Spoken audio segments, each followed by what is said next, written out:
Hello, everyone, and welcome to the Gentleman's Debate. I hope we're all well today. It's me, Simon, and Mickey. I'm back after last week's absence, which I do apologise for. How was Uzbekistan? It's sunny. What's so funny? This time of year. You ever been to Uzbekistan? It's the most corrupt country in the world. No, it's not. Bar none. Come on. Bar none. Nigeria? No, Uzbekistan. Why is it corrupt? I had a guy that used to work for me who was from Uzbekistan. And he said you had to bribe someone to buy a car. You had to bribe someone to go to the doctors. You had to bribe, just in general. Why do you think I was there? Like they would stop, the police would stop you just for the sake of it, and then you'd have to bribe them to keep going. And he told me this. What are you doing? Nothing? Oh, that doesn't look like nothing. He told me this funny story where a policeman basically stopped a doctor who was rushing to work, and he's like, Why are you rushing? Why are you rushing? I need a bribe. And he's like, I'm not going to give you a bribe. I need to go now. He's like, why are you rushing? Or why are you rushing? So anyway, he holds up the doctor for like an hour, takes him to the police station because he didn't accept the bribe, and then he finds out his son's been run over. Oh no! His son's been run over, and his son was in the hospital room, and he burst in there, and he's like, "Why didn't anyone operate on him?" And he says, "Oh, the doctor, we don't know where he is. The doctor didn't show up today." Oh, that's bad. It was that doctor. He pulled over the doctor that would have saved his son. Hang on, the policeman's son. Yeah. Oh, I thought it was the doctor's son. No, the policeman's son. Oh my god! Oh my fucking Christ! So I was talking about like this kind of stuff. I had a university lecturer who was telling me, because he used to live in South Africa, and South Africa's bad with police. Oh, like, so it's a what they do is they just pull random people over, especially if you've got like a hire car. They'll pull you over. Yeah. And what they do is, can I see your license, please? And everyone keeps their license in their wallet.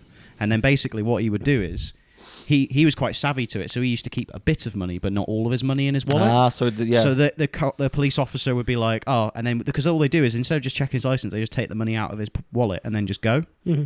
That's it. But then he was telling me a story about a woman tried to, basically she tried to bribe a policeman who's not on the take. Right. So basically I think she was speeding or something like that.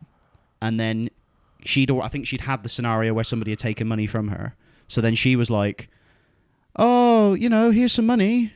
Maybe like we flat can. out Maybe gave it to her. Maybe we don't have to go to the police station. And he was like, "No, we're going to the police station." And now you're getting charged. Now for bribery. now you're going to be tried for bribery. Really getting charged for bribery, man?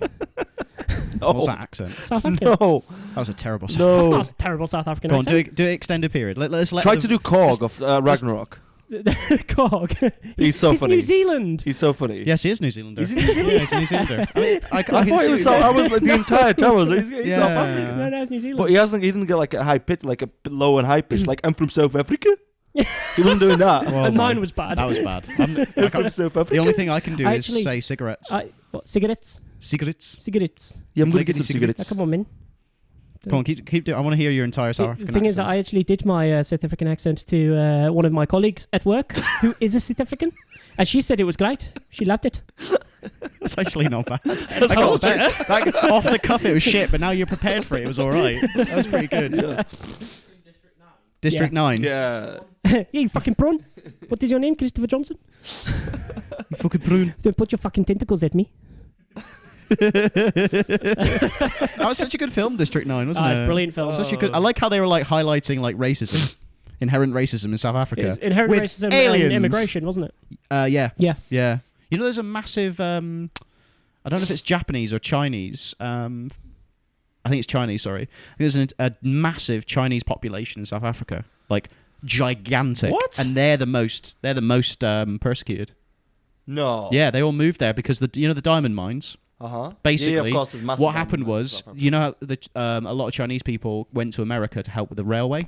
Yeah. So, to dig the railway across basically from east to west. Well, they dug it from the west coast to the east coast, so they would meet each other. That's what they did in America. Mm-hmm. In South Africa, they needed the same sort of people to help with like the infrastructure and build the infrastructure. So they took the people from America to South Africa. Yeah, some of the people from America went to South Africa. So they built the railways and connected east and west of America, and then they went to South Africa and had to deal with. Yeah, they're really mines. badly treated. Did you hear about like the monopoly diamond mines, the diamond companies have on the diamond mine market?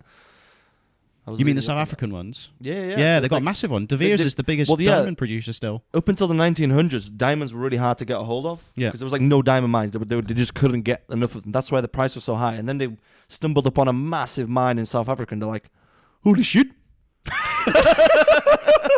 Don't do the accent. Don't do the accent. Our diamonds are not going to be worth out. I'm a Canadian. He's not Yorkshire. He's not fucking Yorkshire, Macedonian part of South Africa. Not worth out. You think I'd know because I put on my English accent. Because before I used to speak like this before. And I was like, what if I speak with an accent? People will not be racist. Ha ha ha. And then, no, that was fucking terrible. But yeah, basically, they have a monopoly on it, and they only let a certain amount of diamonds Get me an iron blue, we're going down in the mains. I apologise to our Scottish listeners for that very racist. Wait, so South Africa, Canada, and Scotland, that's 47 million people who just offended. So I know quite a few Scottish people, and there is no one that, like, owns their stereotype like the Scottish. Oh yeah, they love it. They love it. They love their stereotype. Absolutely love it. And they do love Iron Brew. They do. It's still Scotland is the only country where Coca-Cola is not the number one drink. It's Iron Brew is the number one soft drink. That's crazy. Soft drink. Drink in general. Alcohol. It's probably water. In in Scotland, it's probably like Tennent's. Tennent's would be probably the me and the girlfriend went to like a whiskey tour over in Edinburgh. Ooh, nice. And there was like a bunch of kids. It was like a school thing, and I'm like, we're gonna do samplings now whiskey. And I was like, I think I'm gonna give some 15-year-old whiskey, and they're like, oh no, we've got some Iron Brew for you. Yeah. See, he finally got got an accent there, didn't he? Flipping heck. I can do a Scottish accent very badly. Very badly. It's very comical. I don't know why. It's into Billy Connolly. I do so like Billy Connolly. Stay in your wheelhouse to do with Macedonian. Like, just stay in your wheelhouse to do Macedonian. All right. I'm gonna try. I'm gonna research accents now. To be fair, like my theory about accents was like the Scottish accent is actually always easier to do than your own accent. You just need to sort of relax your voice. You have just disproved my theory.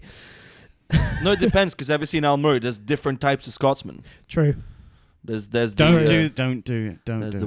I was watching a Trevor Noah stand-up comedy the other day, and he does some brilliant accents. See the guy who's the host of the Daily Show. Yeah.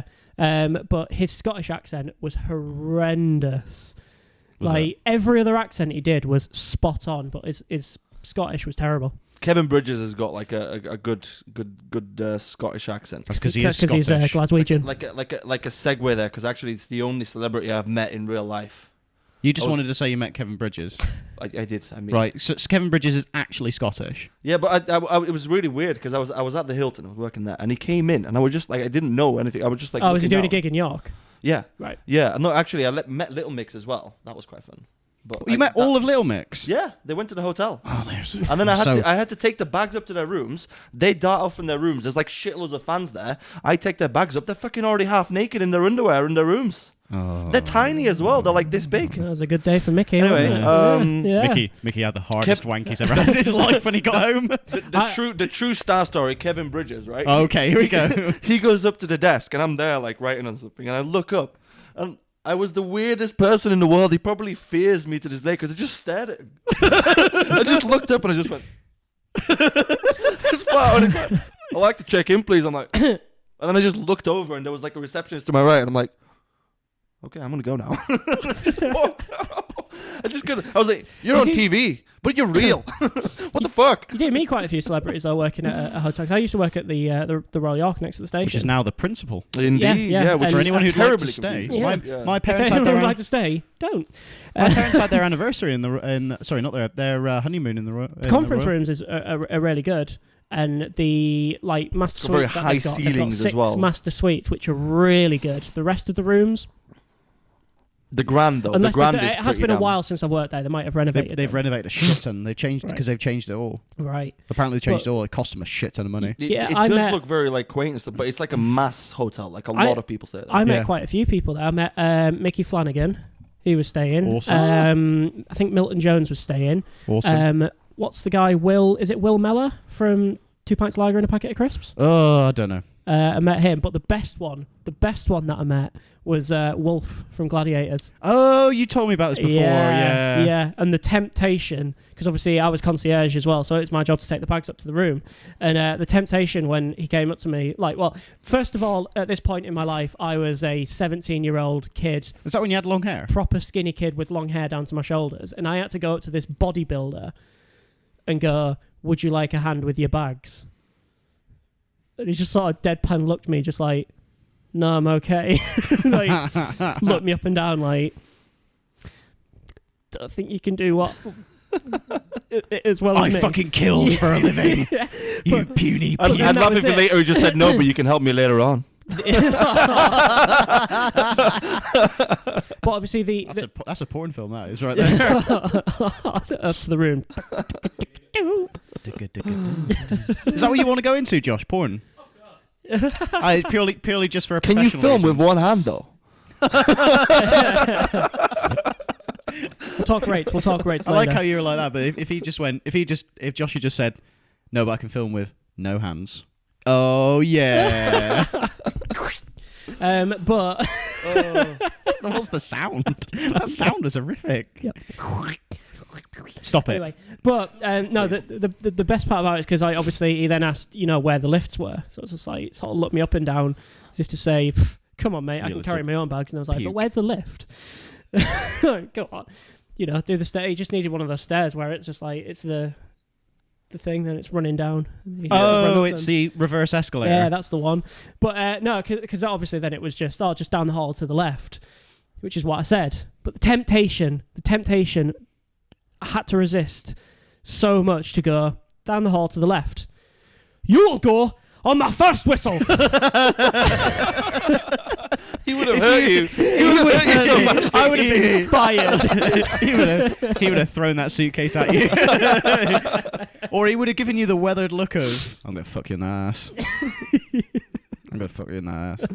You hear some funny ass stories in hotels, to be fair. Like Hotels some of the stories I've heard from hotels is absolutely hilarious. I'll tell you. Right, so I worked in the Royal Hotel in Scarborough, and I served. Who's the guy who was played Peter Pettigrew in? Yes, He's in Happy with the Timothy Same Spall. Pair. I served him at the bar in there in the Royal York. In the Royal Scarborough, Royal Hotel Scarborough. Fucking hell, I can't get my words together today. And he was so fucking sad, like seriously, like really sad. No, he was like proper, like he wasn't looking good at all. I don't know why he was in Scarborough. Really?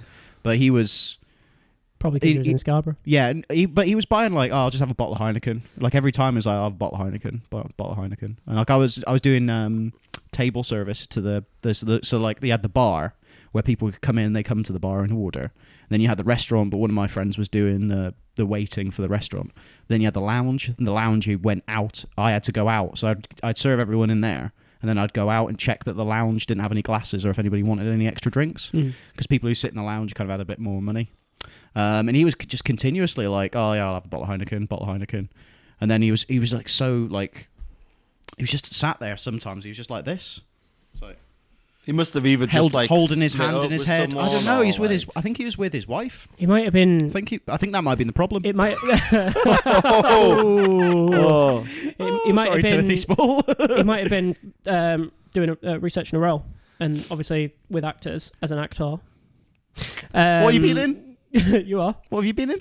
Fantastic Beasts, mate. Were you actually in Fantastic Beasts? I got cut. Oh no! I was only an extra anyway, but I had a sign. Oh yeah. I was one of the extras that was trusted with a sign. What did it say? Something about campaign for mayor.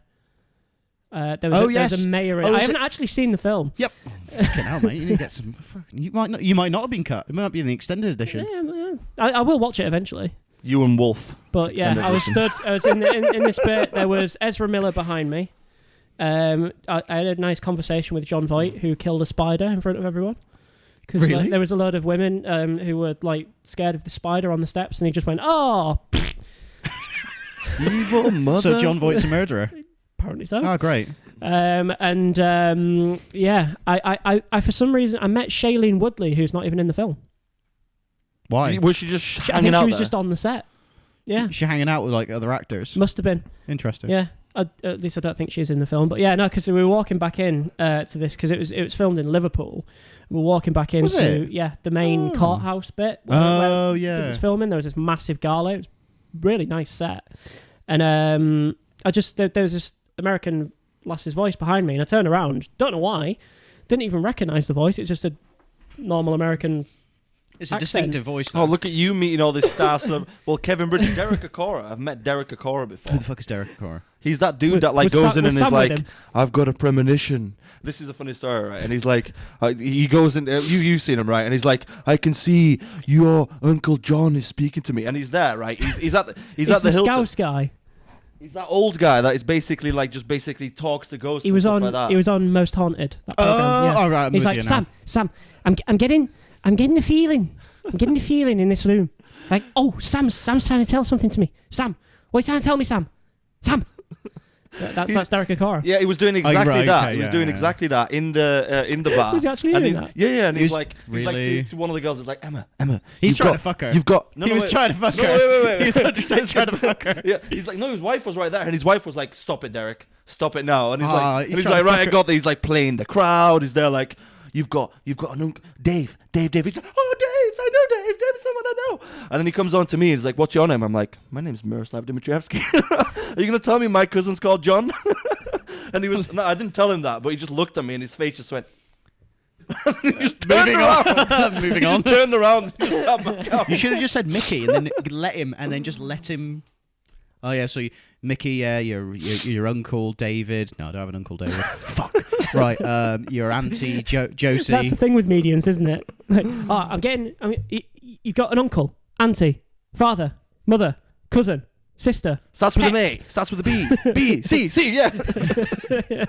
And they just completely slammed him down. It was hilarious. But the girls were all like, "Oh my god!" Yeah, he was trying to fuck.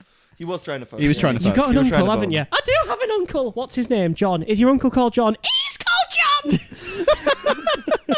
You've got a 1 in 10 chance of getting like a name that everyone has like a relation to. So it's always best to go with Dave. Yeah. Or Susan. Yeah. Shout out to all the Susans. Susan. Who are dead. Oh. That took a turn. Whoa. This is child friendly here. We've only said fuck like 5 times. Sam. Yeah, we haven't dropped the C-bomb yet. Should we drop it in a bit? I feel like a right cunt. Yeah, there it is. There's the first one. We should have like a little counter in the bottom of the video. There's just a money box the out the C one, or what it should be known as the demonetization box, as our YouTube videos are demonetized every time we drop the C-bomb. Oh, there's another. It's all right. We score points for the religious paraphernalia. Then. Yeah, and also the flag of a country that some countries say shouldn't exist. Indeed. Yeah. Indeed. The Macedonian flag, ladies and gentlemen. It's there. So basically all our Greek viewership, they're just not Yeah, there. I think there's loads of people who listen in Greece. Really? No. There's not. Really? There's not. There's loads of people in America. Loads of people in Britain. Oh. And Bratislava. I'm surprised that people that speak another language are listening to an English podcast. That really shocked me. But English is is it the most spoken language or is it second now? It's the international language. But the most spoken is Chinese. They're thinking Chinese is most spoken is Mandarin. 880 Oh, sorry. What was your question? So is the most spoken second language? Somewhere else. Is that your question? Yeah. All right. Fair enough then. Yeah. So it is because it's the international language. Yeah. It used to be French. Huh. A lot of people didn't know that. I suppose because a lot of Canadians speak French, don't they? And also, because France. A lot of the Africa. Yeah, Africa. There's quite a few South American countries as well, don't they? No. Do they not? No, they speak Spanish or Portuguese. That's Spanish or Portuguese. Brazil is Portuguese, which people always confuse with Spain, and Mexico is Spanish. Yeah, Mexico Spanish. Yeah. Everything's Spanish apart from Brazil. Because they were conquered by the Portuguese. A lot of people speak Spanish, which is all actually a branch off from Latin, to be honest. They're all connected Latin. Well, yeah, all of them. All Mediterranean languages. English has got hints of Bavarian, Saxony in there. Yeah, Anglo-Saxon, yeah. So it's mostly the Saxon language. And law system. So our law system is mostly based off the Saxon law system. Yeah. Well, our education system is based off the Prussian system developed in the 1700s. It's weird. Which is like all basically... It's to do with making you conform and making you a good worker, making you go into work on time and set schedule and everything like that. It's all based off that instead of actually expanding your notion. It's going to change though. Like I think I really hope going to so. be. I really do. I think self-education's within 50. I'd say within 50 years, like our working environment is going to fundamentally shift. Massively. Like, it's going to have by to. 2040, 50% of the jobs that are currently about are no longer going to be about. They're taken over by robots. That's true. Well, yeah, there's going to be certain jobs that will be taken over by robots. It's like you don't need a person to fill sandwiches. Yeah. Like, or you don't need a person to drive a truck. You don't need a person to drive a taxi. You don't. Like, there would be a point when robotics is so advanced that a bus will fucking turn up on time, and instead of the guy looking at you like you're a piece of shit on the end of his shoe, it's just going to be a little robot going, "Hello, Sam. How are you today? Yep. Get on the bus. Let's go." Bus drivers are essentially robots at the moment, just not in the good way. Yeah, they're just terrible people. It's like 2 million hand them a £10 note. 2 million people. How dare you hand me money for my service that I'm providing? They're gonna go. Yeah, you're gonna have a massive shift. Like factories will. I mean, factories were the first one. So like the Industrial Revolution, factories were the first. They got massive. Their workforce just cut massively, and then the steel industry that got cut as well. You know, Amazon bots that are going around. Well, they still need people. No, they still need people in Amazon warehouses. A lot of people don't know it, because basically what happens is that with the Amazon drones, what they do is they have the shelving units on top of them. And what happens is they all just sit in a warehouse all together. But then what will happen is the workers will come in for their shift, and they have an assigned amount of stuff to do. So they have a list of orders they have to fulfill. And what happens is they press "I'm ready," and then the drones they know what they've got inside of their shelving units. And then what they do is they come over, and they'll come towards where the person is packing the package. And then all they'll do is they'll just push out all the stuff that they need, and it comes down, and it's like a little conveyor belt, and then they just fill up the packaging. Because they can't get a robot that can do the packaging, because the robots can't fit it all together with the bubble wrap and everything inside. Because it's not just a set. This is you need multiple variables in order to make sure you. So they still need people, and Amazon are saying we need to hire more people. So it's not that Amazon are saying, "Oh, we don't need people. We actually need more people because they're saying like Black Friday, etc. That's going to be a big problem for them, because they're like, yeah, we can just buy more robots so we can buy more stock and we can buy more warehouse, but like people don't want to work for Amazon because they're like, oh, your job's going to get rid of. But they're like, no, we need people who work with the robots. Yeah, this is the thing that people forget. When jobs are taken away, other jobs are then created that take its place. But there's a big argument to say that, you know, for example, Facebook 100 billion valuation, they've got this is gonna probably nail me, but 70,000 employees. They got a fucking lot. I couldn't tell you off the top of my head, but basically $100 billion company 100 years ago would have 500,000 employees, 800,000 employees. So what they're saying basically is companies are getting ever more efficient with what they need, and they're needing less and less manpower. And then people are like, oh, we can introduce UTIs, universal basic income and stuff like that, but no one really has a plan for it, and the pain is piling on because people are constantly maybe getting made more and more redundant. So at what point do we adapt? And you know, people say, oh, well, humans are competing with machines and stuff like that. I was like, well, if you get a better education system and you get people and you really look into psychology, how people can learn, how they can be creative, how they can be like that, they are going to be way smarter. Our generation is, I wouldn't say smarter, but we are. Well, you look at the example. What we know about the universe. If you look at the example of like just, I would say smarter, maybe more informed. Yeah, if you know what I mean. Because the way you think about it is like we're all basically the same. Yeah. Like if we go back to the generation before us, genetically we're basically the same. We are, in fact, but the amount of information. But the amount of but the thing we have is like, you look at the 20 years that we've roughly, let's say we're roughly 20 years old. You look at the leap where we've seen the internet being created, the internet being fully 1987, being fully like implemented, utilized, and now you can now it's considered a necessity and not now a kids luxury. who are like much younger, like you're seeing kids that are like 8 years old on an iPhone, on an iPad, younger than etc.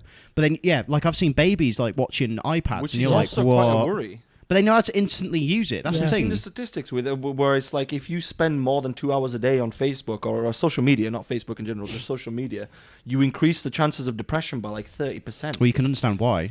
You don't, because you're not designed to talk to that many people. You're not designed to have that much information. Like a flood of information. And also, like the problem you've got is the screen light as well as another thing. The screen light keeps you awake because it emits the same sort of light frequency as the sun does. So it tricks you. So that's like they say you shouldn't watch your laptop before you go to bed because you won't go to sleep because you're still like the sun's up. I started doing that. I started trying to, because with all my sleeping problems, I've just started trying to read before I go to bed. I like reading before bed. That's good, it's actually. Good. Yeah, Sometimes if it's a really shit book, I'm like, straight away, I'm just like, go on, see ya. But then some books, I'm like, oh my God, is he going to kill him? Is he not going to kill him? Oh, yes. And then Lily's like, no, you need to go to bed. And then I have to go to bed. Mine is science videos. I watch Vsauce and Michael speaking when I'm really tired, and I'm like, my brain can't comprehend this. That is the exact way you can. I just went no fielding off the IT crowd. I'm going to speak like this. I was just thinking How's it going? I'm going to go to bed. It's great. It's like your little robot that powers down. Pretty much, yeah. What? Nuclear fusion. Like that. That's what it does. But it's interesting when you think about, like, people are afraid. People are afraid when it comes to change, and it doesn't people matter. Are afraid in general. Like you look at the difference. Like Road Workers. Here's a good example. Road Workers. So there's a brilliant TV show called Boys from the Black Stuff, which was a 1970s, 80s TV show about people from sort of the Liverpool region who weren't employed anymore. Just get my accent ready. They weren't employed anymore because they were meant to be doing like tarmac in the roads and everything like that. But then basically there was a change where you could tarmac roads much easier using automation. Mm-hmm. So they used like big machinery. But then you look at it like a person with a pickaxe or a digger. Like that's the same thing. So the digger was invented so that you didn't need that many people with pickaxes. So the amount you would need to work is like one digger can scoop up more than like 10 people. It's the same for in warfare. You have the same thing. You have the machine gun. More efficient. You have the machine gun versus the single shot rifle. So a bolt action rifle, you can only Lee Enfield is the fastest firing basically. Correct me if I'm wrong, gun people, but anyway. And then a Browning can spit out 9 looking at you Americans. You can fire 30 rounds per minute with a Lee Enfield rifle. You can fire 600 rounds per minute with a machine gun. But then you could also argue its accuracy over... Oh yeah, that's the counter. But it's the funny thing about, God, like assault rifles and things like that. Yeah. Most of it is actually just cover fire. Yes, it's suppressing fire. Most rounds, Because when you're getting shot at, the instinct is to duck. So the United States Marine Corps have something called fire supremacy. So what they do is they will scream to each other when they're in combat, we must establish fire supremacy. Mm-hmm. Because the American military go, well, we have enough money to afford to unleash a massive amount of firepower. Like a barrage, and what they do, and they can pin, what their job is they pin the people, so you'll have your heavy gunners and mortarmen, etc. Yeah. They will pin down the enemy so they can't move. So you're in an exchange between each other. The American military are a better tool. They have better equipment, which lowers battlefield mobility. They also have better body armor. So they have body armor, so they can survive more. So they're more survivable than the normal person. And what they do is they pin them down, and then they'll either use a strategic team, an assault team, that will then go around to the flank and then kill the enemy, or they'll use superior mechanized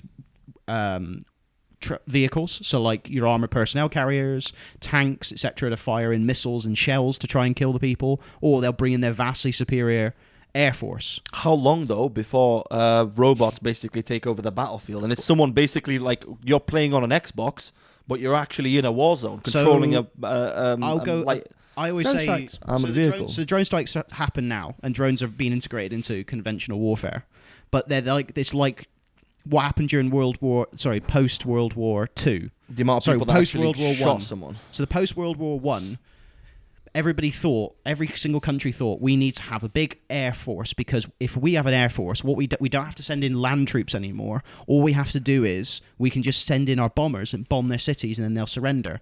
But then during World War II, that's proven not to work. It's proven not to work because London. That's what killed Hitler, is because he stopped going after the RAF. Yeah, so their strategic bombing stopped. So they weren't going after the sort of taking out the targets of... They weren't taking... No, so it's not to do with Blitzkrieg. It was to do with that they were trying to just stop the United Kingdom from fighting. Oh, Blitzkrieg is the one where you get through the flank and then you basically do that's a correct. wedge and so that's then what you they did in surround the France. enemy. Yeah, so that's what they did in France in 1940. That's why Dunkirk really fucked them up, is because they broke through the lines. They actually... surrounded it on either side. They surrounded them so basically like they had it kind of went like that. It was an entire thing around Dunkirk, and then that's where the French and British forces 400,000 men were pushed there. Yeah. But what happened basically, the whole idea I'm kind of going towards is that everybody thought that bombers were the key to winning a war, and then they found that actually it wasn't, because you couldn't. If you bombed somebody's city, they're not going to give up. They're going to hate you. And if they hate you, they're more likely to fight you. If anything, they bring people together in bunkers. Exactly. It brings some people together in bunkers and galvanizes them to fight. Where if you just wipe out their entire armed forces, or if you just eliminate their entire armed forces, they can't fight, then they give up because they go, well, we don't have a hope in hell of fighting. So the idea of boots on the ground, which is an Americanized phrase, but everyone fucking use it. Boots on the ground will always be there. You will always need a human to be on the ground. Will they be supported by automated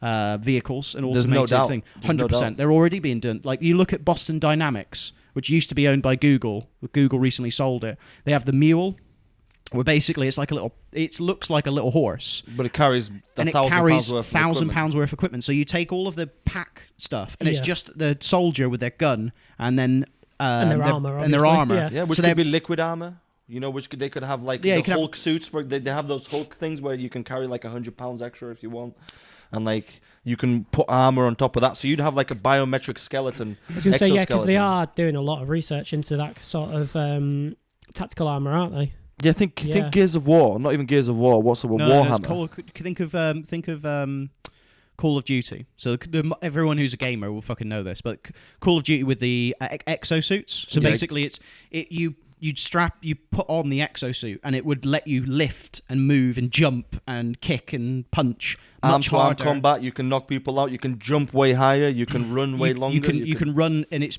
all it does is it helps to amplify what your body can do. Yeah. So that's all it's designed to do. So that's what the exosuit is. But then when you think about it, an exosuit, all you got to do is then put on you need to just put armor on top of the exoskeleton. You've got an armored, and now you've got an armored suit. Now you're Iron Man. Yep. Now you're fucking Iron Man. But the idea is that, to bring it back, is that automated vehicles will be integrated into the armed forces, much like they'll be integrated into our everyday lives. But it's not going to be like, oh, that's it. There's always going to be humans involved in it. So humans are just going to get enhanced. There's still going to be human drivers. Like, people think, oh, there's not going to be human drivers. Yes, there will. There's going to be like limousine drivers. It's going to be like what happened with the horse. So the horse was used for transportation before the car was around. There'll still be drivers. It's just the fact that it will be a lot less of them. So so there's going to be less of them. So it's like there's less horses that are used for travelling, obviously. But horses are now kept in stables, and people go riding in the countryside and teach the kids how to ride horses. That's what people are going to ride drivers instead. So instead of flogging a horse to death because it's gone, and then killing it because it's gone lame.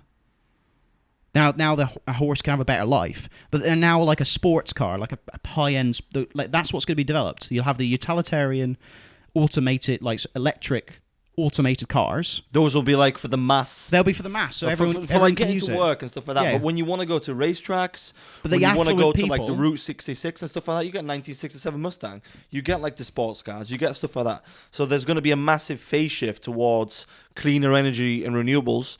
And you can still use fossil fuels, but for pleasure. You want a V8. You don't want an electric car when it comes down to actually the way it sounds, the way it feels. But it's like Mercedes have developed their own sport. They developed their own electric version of the... oh, God, I forgot the name of the car. But they basically developed an electric... SLS.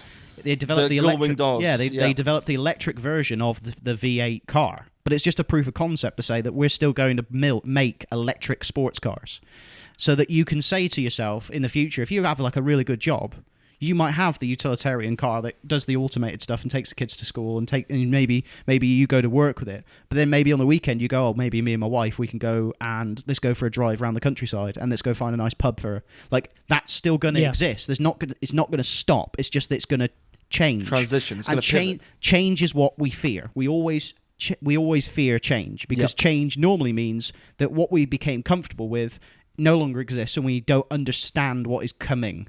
So it's like when people were fucking crying about the millennium and everyone thought that the fucking clocks would explode and the whole world would go into Y2K. Y2K. So everyone was afraid of that, and then nothing happened, and they were like, well, okay. Yeah. Fear manifests into anger. Anger manifests into hate. It's a natural... Leads to suffering. Human. Yes, Yoda. Ladies and gentlemen, Yoda's got it right. Instinctual trait that we have. I had to jump on that. There was a Star Wars reference. Because it's a survival mechanism. If you hate something and you want to kill it because you fear it, because it might be a threat to you, you kill it, then you are safe. That's like the logic behind your brain. The thing is, we don't understand it, and it's not something that's going to harm us. But it's the fact that we an explanation. So there's an explanation that somebody, I think it was somebody on the Joe Rogan podcast, was talking about. That's why some people are racist. Because it's fear of the unknown. If you're, let's say for example, you are a white person and you have never come into contact with a black person ever, and then you see the first black person ever, you automatically treat them with fear and mistrust.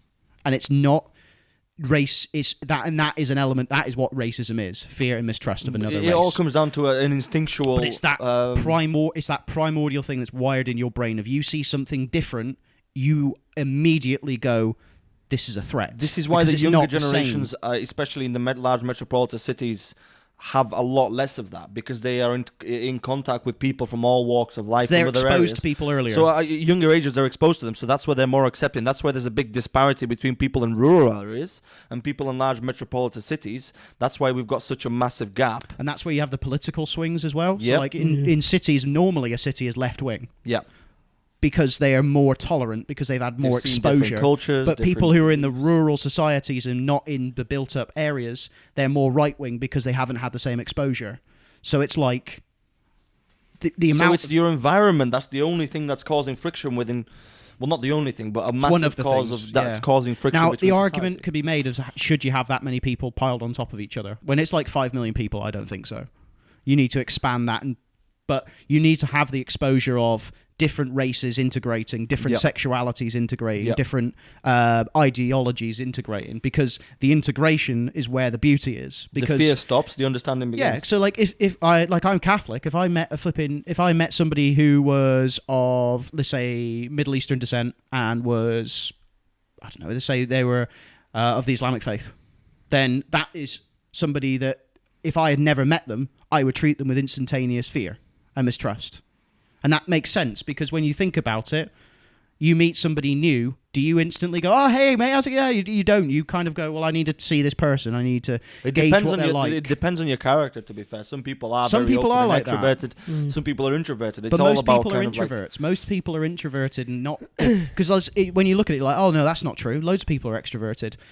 Loads of people are extroverted whose job it is to be extroverted. And it's more noticed when you're an extrovert as opposed to when you're an introvert.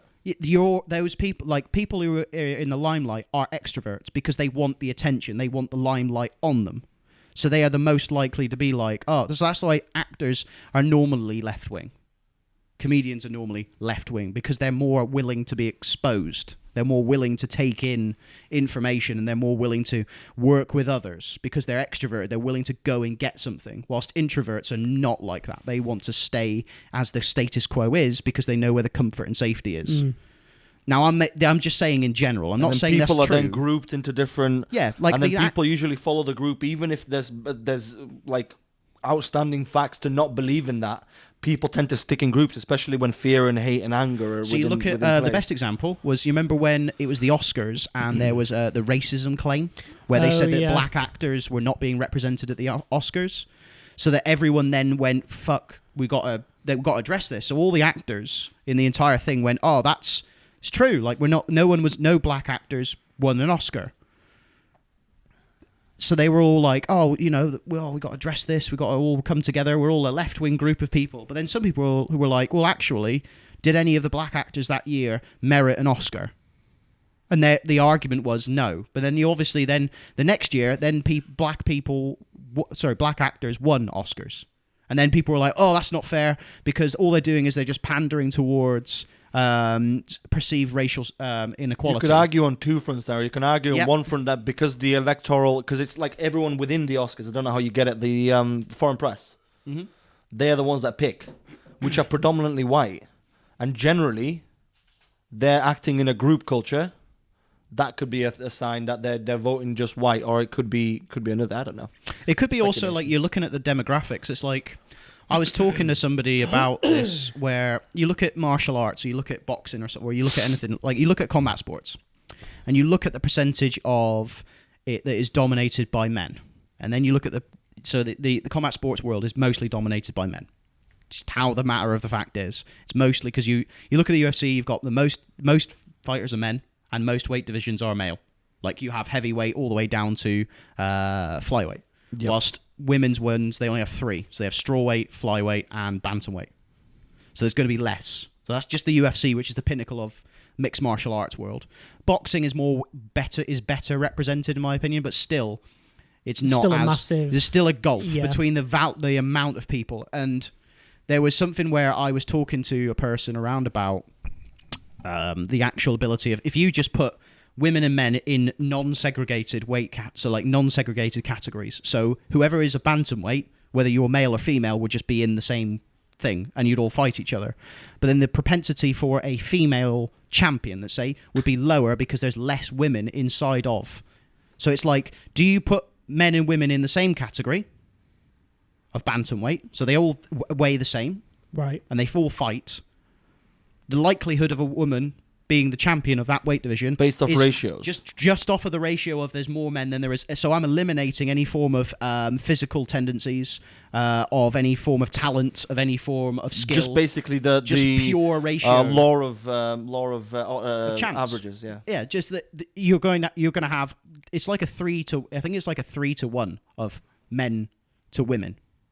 So this is what I'm saying. Like, you're more likely going to have male champions. So this is getting changed now in societal norms. Is because women are finding out that they actually can go after different things that they need to. It's been segmented before. So I think that's going to start changing. Is the way you're seeing it is that you see strong female leads in films, strong types of characters within. You see that in sports. So like some of the strongest ones are like Serena Williams, for example.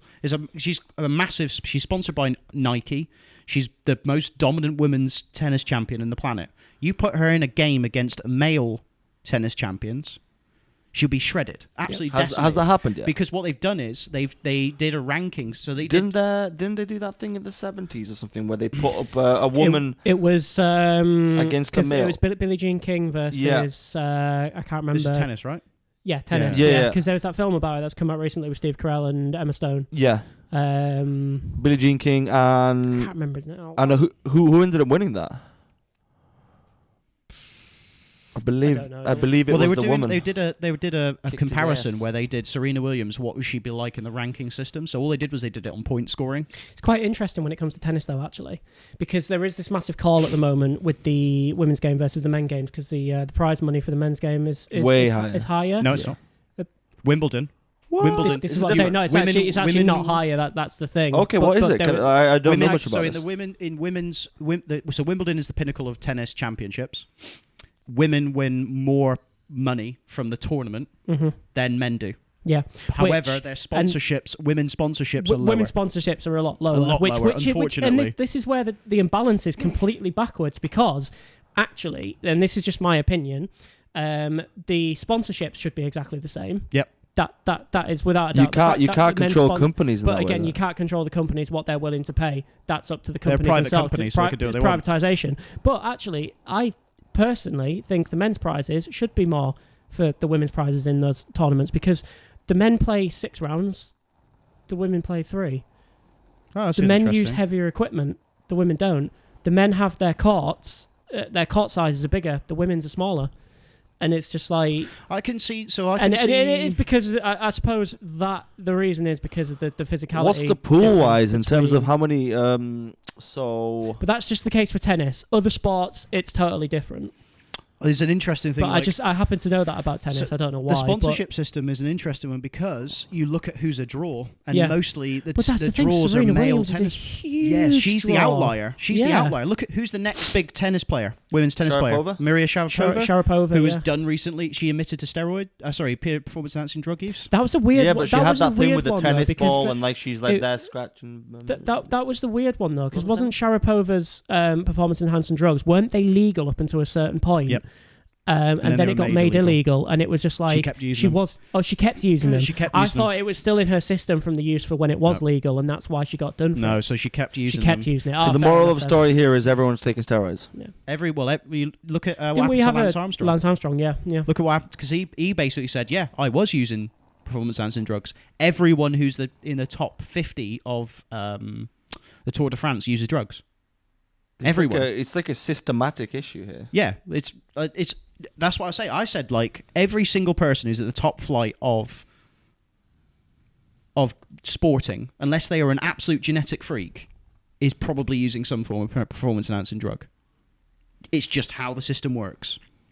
Because they're either using substances that are banned and they're masking them in some intelligent way, or they're using substances that haven't been discovered yet.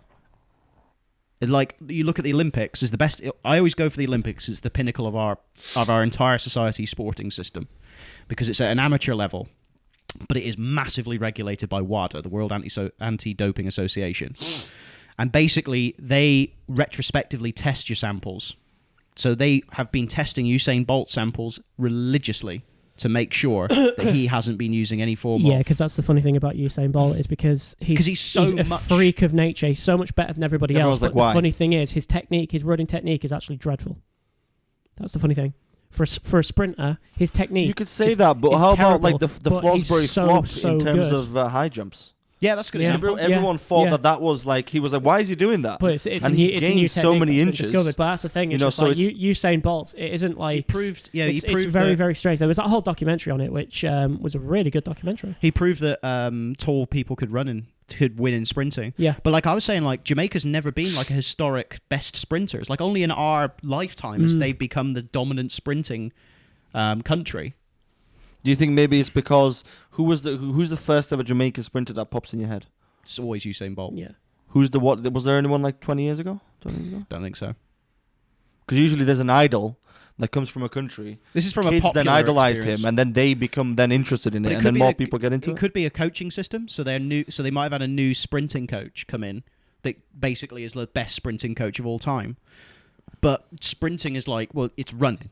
It's literally one of the simplest things that humans can do. It's running as fast as possible to go across a line at a designated distance. The thing is, though, you need to do a lot of training. Oh yeah, I'm not. But what I'm saying is, I'm trying to.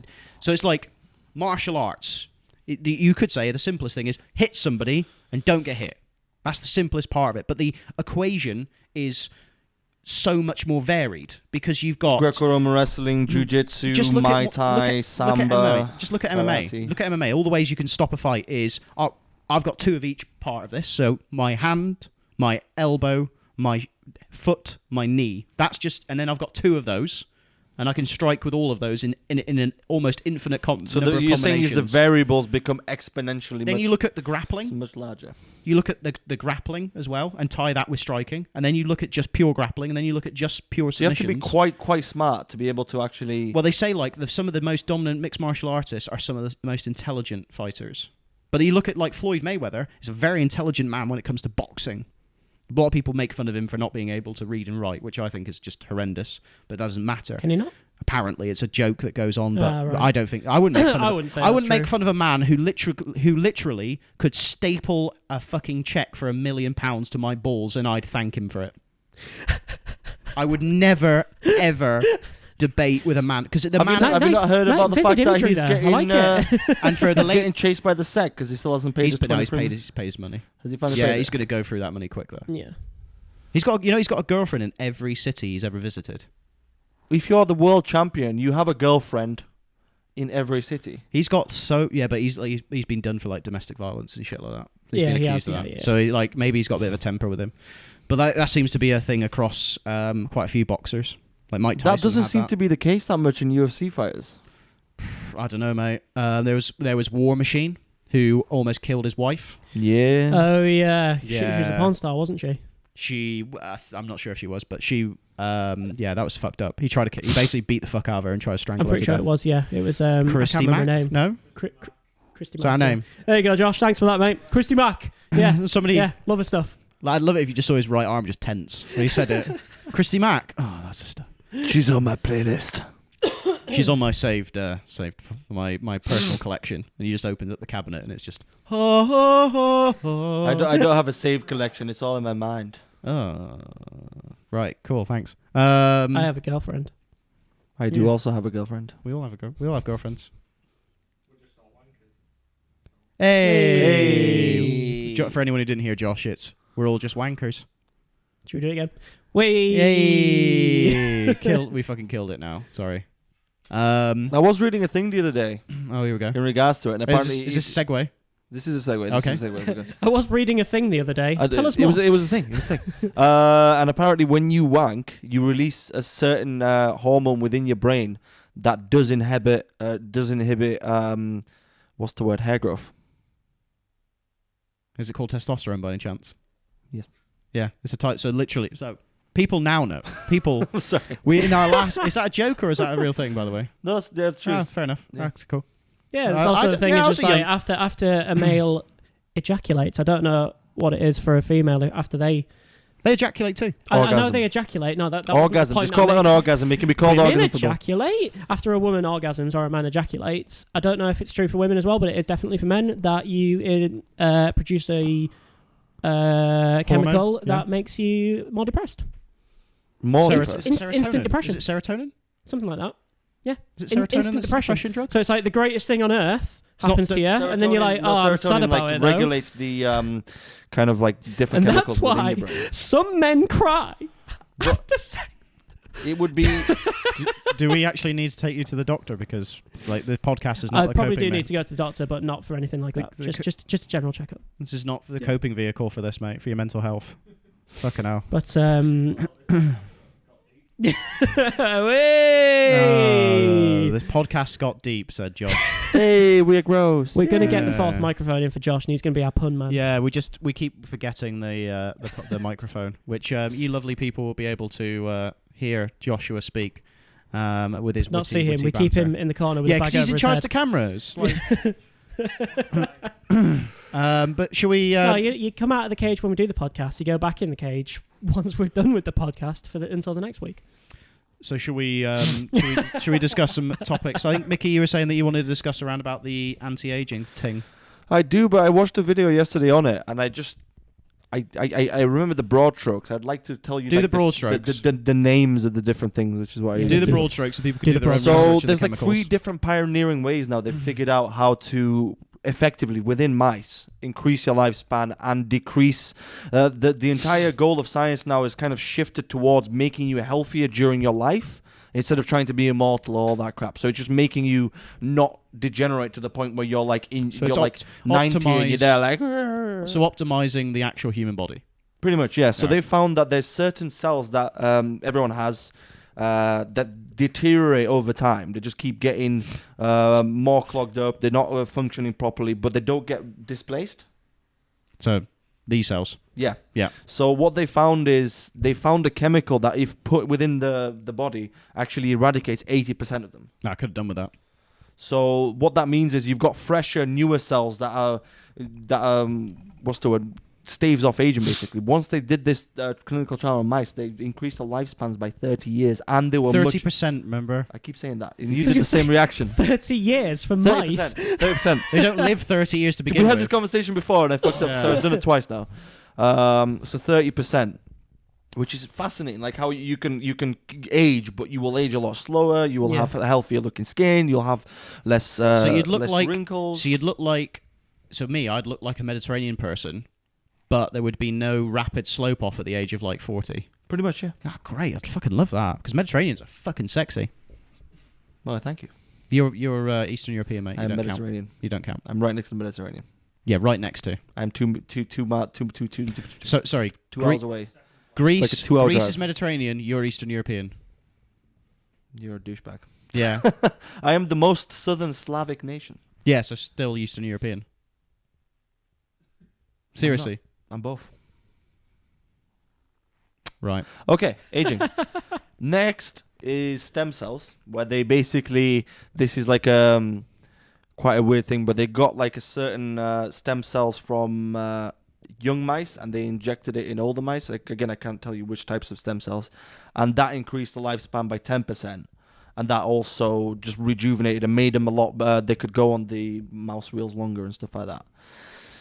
And then the third way is there's kind of like the way you replicate your cells, the entire system gets clogged up and gets slow over time and stuff like that. They figure that way, like a deep cleanse to get it working normally again. And that, again, just makes you... So all of those 3 combined means that when you're 80, you will feel like a 50-year-old. When you're 50, you'll feel like a 30-year-old. You know, there's a new one. that I only found out about on the podcast, on listening to the Joe Rogan podcast, where you can, and this is a company does this, so they did a study with mice where they would take the blood from young mice and insert it into the older mice, and it would rejuvenate them and make them basically look younger and more physically active. And then they did the inverse and took the blood from the old mice and put it into the young mice, and it forced the younger mice to age. And there's a company in Los Angeles that's looking at siphoning off blood from young people. Obviously, because they haven't taken enough from young people. Now they want to take our blood as well. So basically, what they're doing is they're they're paying. I think it's like $1,000. $8,000 a pint of blood, I think it is. Oh, really? Yeah, it's insane. It's a proper that company is. I mean, I've never given blood before, but I would give blood for $8,000. No, it's that the person pays $8,000. I think the person who gives the blood gets basically fuck all. That's shit. Yeah, it's a capitalist system, mate. Why would you give blood? Well, why do we give blood now? Like, what happens to all that blood that you give? That's a good point. Yeah, the NHS could just go, oh, well, we need to make more money because we're probably. What if your own negative? Just put a disclaimer on that. I haven't given blood because I don't like. Surely you get I more would money just if be one of you're those negative. people that is totally useless and passes out every time. No, if I wasn't like that, I would give blood because people need blood. Yeah, I've got a phobia of syringes. Yeah, I've got a phobia of no, syringes. it's weird. It's weird because I can watch it happen to other people and be absolutely fine. As soon as they try and do it to me, I'm like, No, I can't watch other people have needles done. Really? Yeah, I have a proper phobia of needles. Strange. Yeah, so when I had my ankle fucked up, I literally was like, "Doctor, you're gonna have to like do this with me not watching." And they were like, I was in a lot of pain when I had that. So when they just pop the what they call the stints. Yeah. When they put it in so they cannula. So they can give you like drugs on a drip. I had 3. I had 1 in my left elbow crease and then 2 in each hand. I don't know why they put The worst ones are in your hands. I had that with the infusions. Because when I was really ill, they got like those bags and one on each arm. The last time I had a cannula in, it was in my hand, and I was just like, "Don't do it, don't do it, don't do it." But for some reason, like, I had to, and I just went, "Oh, you grow!" No! It was the worst feeling. As soon as I did it, I went, "I regret my decision." So how many people at home are also saying no? Everyone who's listening who It's can't so weird. see what Sam was doing, he's basically taking his hand and turning it on a right angle so it goes up into the air, so that you could see what the cannula would look like in his hand. I don't know why I did it. Inside I don't his know. vein. And then That's as soon as I fucked me did up. it, I was like, no. And I had to sit there for about 20 minutes afterwards going, don't pass out, don't pass out, don't pass out, don't pass my out. My arms all feel weird, It was mate. awful. Yeah, but that's the weird thing, because I was actually I was actually in the hospital the other day. Not me. I was visiting someone else in the hospital, and they were getting theirs taken out of their hand. And it was funny because everyone who we were with were like, "Oh, we're going to go away and not watch this." And someone turned to me and went, "Oh, you can't watch this. You're terrible with this sort of stuff." And I went, "No, I can watch it being done to other people. It's so weird." And I was just sat there watching them take out this thing out of the person's hand who was in hospital, and I was just like, "It's fine." Freaks me out. And it's just like, but if you tried to do that to me, I would be passed out and probably throwing up all over myself. I couldn't do that. So weird. I couldn't do it. I literally can't do it. It just freaks me out so much. Yeah. It's bizarre, isn't When it? it comes to like, but then when I was in that much physical pain, where my ankle was just totally jacked, I was like, I was using gas and air, by the way. If anyone's ever had gas and air, Haven't already. Yeah. oh, it doesn't do much for when you're actually in pain. So the pain cuts through gas and air. It's just all it does is it just makes you kind of giddy and laughy. So I was just after I was that, I was just laughing, and my dad was next to me, like, "What the fuck?" And I was just laughing, like, because I got my ankle fucked up when I got tackled in rugby. And basically, my toes touched my shin, and all the tendon just ripped apart. But it's repaired now. It's totally fine. Like, I doesn't even. It's like I'd say it's at like 95%. I did that. The first injury I ever had was my left ankle, and I was just at the side of the pitch, and it was the ligaments in my left ankle. I then got cramp all up my calf. And all up my hamstring on the side of the pitch, and I didn't have any drugs in me at this point. Oh my god! And I was just sat there, I was pissing myself laughing because I just think it was just the shock of what was happening to me. I was just like, oh god! But yeah, that's scary. Yeah, like they just left you on the side of the pitch. I had to because when we were playing the rugby, it was at the top pitch, so I had to go from the top rugby pitch all the way from near where our college was. I had to go over the second rugby pitch, then the football pitch, then through the fucking yard where you didn't walk it, did you? No, well, my friend's cat. Like, basically, I was, where you have like two people up next to you, taking most of your weight. That's because they were trying to use the fucking stupid chair that they have at schools. Remember the chairs with wheels on the bottom that they used to try and move people around who were like really ill or have had an injury. Yeah. They tried doing that in a muddy pitch, which was a stupid idea because you need big wheels for mud. So then I just went, no, fuck that. And then me and my friend, we basically walked. But every time I put my foot down, I could just hear a where the fucking joint. Me out, man. Yeah. Well, now you know how I feel with the fucking cannula shit. Oh. But the aging, right, for the one viewer that's left that hasn't been freaked out by the aging shit, it's just so weird. Like, it's interesting because humans are so caught up around about trying to survive for as long as possible. Like, it's a stupid system of where, like, you see it in like Jigsaw and shit, and like Saw, where they go like, oh, you can survive for another 5 minutes if you cut your arm off or something like that. And we'll do it just to survive another 5 minutes when you know you're going to die. It's like a survival. It's just the survival. Like, we always try to survive is like overriding within. It's so overriding that we'll kill other people in like. So like you look at this, especially if you don't believe in an afterlife. Your survival instinct is amplified. Paramount. Yeah. And then the weird thing is like you look at crisis situations where we'll kill other people to survive. So like people get trampled and shit, like in like bombings in tube stations and mass shootings in nightclubs, and people get trampled. Like most people are killed by being trampled. We don't give a fuck about you. You do not give a fuck about anybody else apart from maybe like loved ones, and even then it gets super sketchy. You know why? Because shit hits the fan. Because thousands of years ago, when people did give a fuck about them, they were weeded out quite quickly. So the people that were wanted to be heroes, I will save the dead. Yeah, they're not passing their genes forward. I will save you, fam, dead. Yeah. Dead. Yeah. So everyone that survived is the people that legged it. The fastest runners. Yeah. The fastest runners, the people who didn't pause and go, oh. So there would have been a time in human history where we were brave and all that, and there was like none of that. Realistic, Die Hard. Terrorists have taken over Nakatomi Plaza. Oh, it's fine. I'm dead now. I'd like it if he just went, he just got the lift down and just left, and then just went, I better call the police. And it's just the end. That was I love Die Hard. That's such a good Die film. Hard, the best Christmas film. It is the best. When when people go, it's film. not a Christmas film. I get Christmas mad. It is. Fuck. And they go, well, what's your idea of a Christmas film? Frozen. Oh, what? That's set in summer. Boom. Home Alone. Home Alone's a Christmas Home film. Alone I is a actually Christmas really film. like Home Alone. Yeah, it's always been a Christmas film. In Bruges, that's a Christmas film. Is it set in Christmas? Film. Yep. Is it? Set on Christmas Eve. Elf. And then Christmas Day. Elf, yeah. Elf. Give that. Muppets Christmas Carol. Yep. Yeah, I'll give. Do you know what I like? My favorite Muppet film is Treasure Island. Treasure Island. Treasure Island's what such a great baller film. I love that film so much. I might have to watch that again. Yeah, what I like is I like to I've never watch. seen it. I like Treasure Island on Christmas Eve or New Year's, and then I'll watch Muppets Christmas Carol on Christmas Day. What I like doing on Christmas Day is going out for a drive and pretending it's a zombie apocalypse. Really? Well, there aren't many cruise ships in York.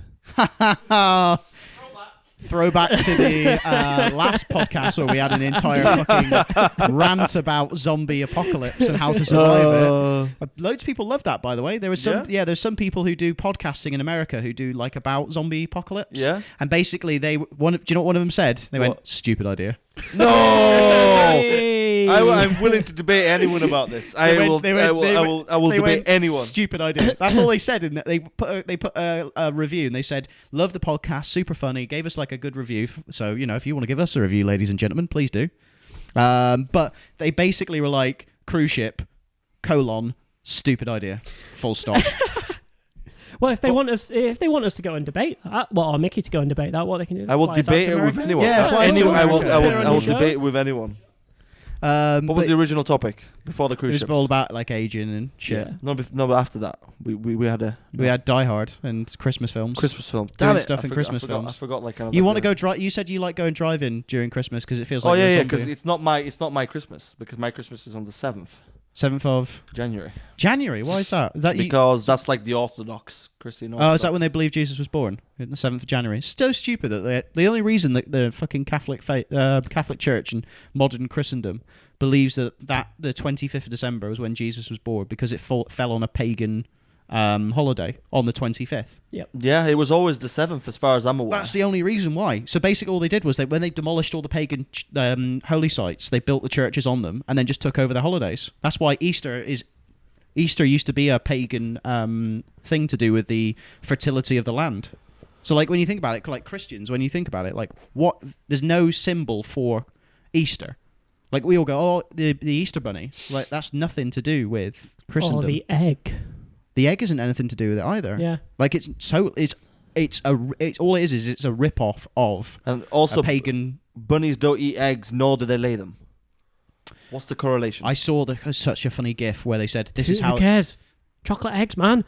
There's such a funny. We have actual eggs. We colour them and everything like that. Yeah, we do that over here. Yeah. Some people do that. Yeah. And we have like you have to crack Just someone's egg, and then not like as the popular. person who has like an egg that can't be cracked, it's a cognac, and then we. A cognac. That's what we call it. It's like the king of all eggs. It just can't be cracked. Oh, I thought you meant like the type of brandy. No. Ah, cool. Could be a correlation. Shall we talk about the football, Sam? Yes. That's football. Barisha Bayern. No. I didn't actually see what the score was last night. Oh, never did I. Dortmund I was hoping you'd. Munich. I was gonna talk about. Talk about English football, mate, 'cause you're English. Yeah, well, obviously, because we had the Champions League midweek. Very, very interesting for you. It was Tottenham Hotspur versus Real Madrid. And Tottenham Hotspur beat Real Madrid 3-1. What? Played them off the pitch. Hey, Real Madrid with some of the best players of the planet. Cristiano Ronaldo. Gareth Bale? Yes, but Gareth Bale's injured, so he wasn't. Is Benzema still playing for Madrid? Can't What am I? remember how you pronounce his first name. Benzema. They had Toni Kroos on, Sergio Ramos. All the big hitters. But Madrid have been absolutely dreadful this season so far. I don't know what's happening to them. They're off the drugs. They were saying it's like there's almost this arrogance surrounding them. It's just like, yeah, we've done this. We're this good. We don't even have to put any effort in anymore. They've already won it, so they're like, what's the point? Yeah. Well, this is because they won the Champions League in, what season are we in now? 17-18. Yeah. So they won it in 16-17. Yeah. They won it in 15-16. Yeah. They're the first team to have actually won the Champions League back-to-back since it has been reformed as the Champions League, not before it was the European Cup. Oh, yeah. But they are the first team to do it since it has been renamed as the Champions League and the tournament format changed. So if they won it this time, it'd be their third title defence of the Champions League. And no one would have ever done that. You know who else has won the Champions League? Red Star Belgrade back in the 90s, I believe. That's your Serbian throw. That's Yugoslavia, former Yugoslavia, the team that was there. Oh, fair enough. So if you put that area's teams together, they actually make a pretty solid team. Yeah, it's football though. Serbia's players, Croatia's players. Yeah, but it's that you're putting together countries that hate each other. And all they want to do is tear each other apart. Yeah. Well, mainly the Serbians and the Croatians. But you could do that really with all of them. You could say, put England together with Wales, and you'd have all of the English players and Gareth Bale. I don't know. Wales has got quite a good team. They did better than us in the Euros. They don't have a better team though. They didn't qualify. We just have a shit manager. I thought Wales. We also lost to We've had a Iceland. shit manager for a long time. Lost to Iceland, man. Yeah. I thought that Wales we lost to Iceland because Roy Hodgson didn't have a fucking clue. I thought that Wales didn't qualify for the Euros. They didn't. No, they did. They qualified for the Euros. They went quite far in 2012. They haven't qualified for the World Cup. This is is it the World Cup that's been? So we qualified. Yeah, we qualified. Scotland didn't qualify. No. Wales. The World Cup is coming up. Yeah, the World Cup's next year. Yeah. So we qualified. Wales didn't. In Mother Russia. Wales didn't. Scotland didn't. Ireland and Northern Ireland are both in playoff places, so they could go through. That'd be good. But I think one of them has Italy. Oh. But then again, the Italians aren't as good anymore. They always beat us because England have this sort of mentality where it's like, oh shit, we're playing the Italians, we can't beat them, so we just don't beat them. Whereas our team is actually on paper better than the Italians team now. Yeah. Think about it. I can't even think who the Italians have got. No, because Pirlo's retired now. Got like Mario Balotelli, who probably doesn't play because of his attitude. But yeah, Spurs absolutely played Madrid off the pitch. Mm-hmm. I watched the full game, and what are you doing? Yeah, what are you doing? Just trying to find my phone just to check Just Why don't you just keep it in your pocket? It'd be funny if it was in his pocket the whole time. it just fell in this massive seat of this. Oh God. Sorry for completely distracting you guys. But yeah, absolutely played him off the pitch. It was quite a fun game to watch. And because there's been this question about whether Spurs can compete in Europe, because they have got into the Champions League and the Europa League over the past few seasons because they've been doing really well under Mauricio Pochettino, their Argentine manager. But when they get into Europe, they just completely crumble. Like, they were in the Champions League last season. They got knocked out of the group stages. And then went into the Europa League and got knocked out by... God, I can't even remember who they got knocked out. And they're just like, yeah, but can Spurs compete in Europe? And now they're top of their Champions League group. With a beating Real Madrid. Convincingly beating Real Madrid. And they went... Because 2 weeks ago or 3 weeks ago, they played them at Madrid's ground. Right. And they drew 1-1. And it wasn't exactly a convincing performance from Madrid again. But it's that kind of thing. It's just like, I'm more interested to see what will happen once they actually get into the knockout stages. Yeah.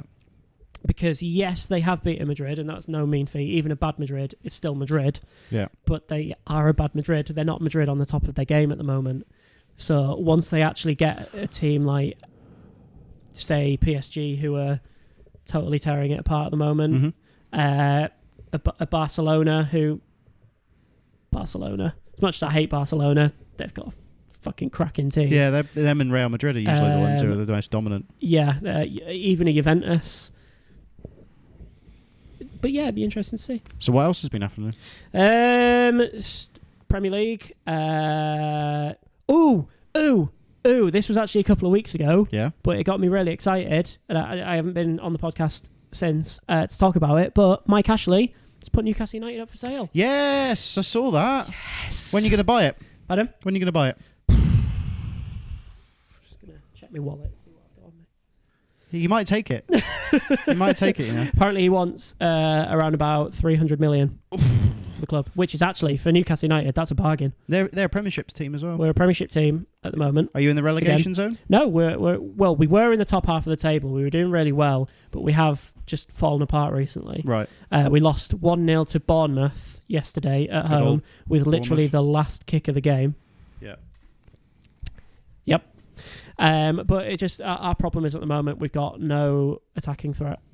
We've got a guy up front called Hosselu, who, I mean, how this guy is seems like a really nice guy. He seems like he's really trying. He's just terrible. Is It's just dreadful. Like, you watch him and it's just like, what do you actually offer on a football pitch? Like, absolutely nothing. Apparently, he's had chance after chance after chance. Like, he's missed some sitters, but he keeps getting played because, and there's this theory that it's because Rafa Benitez, who manages Newcastle United, is Spanish. Hosselu is Spanish. It's like, is that the only reason why he's getting played? Because he is.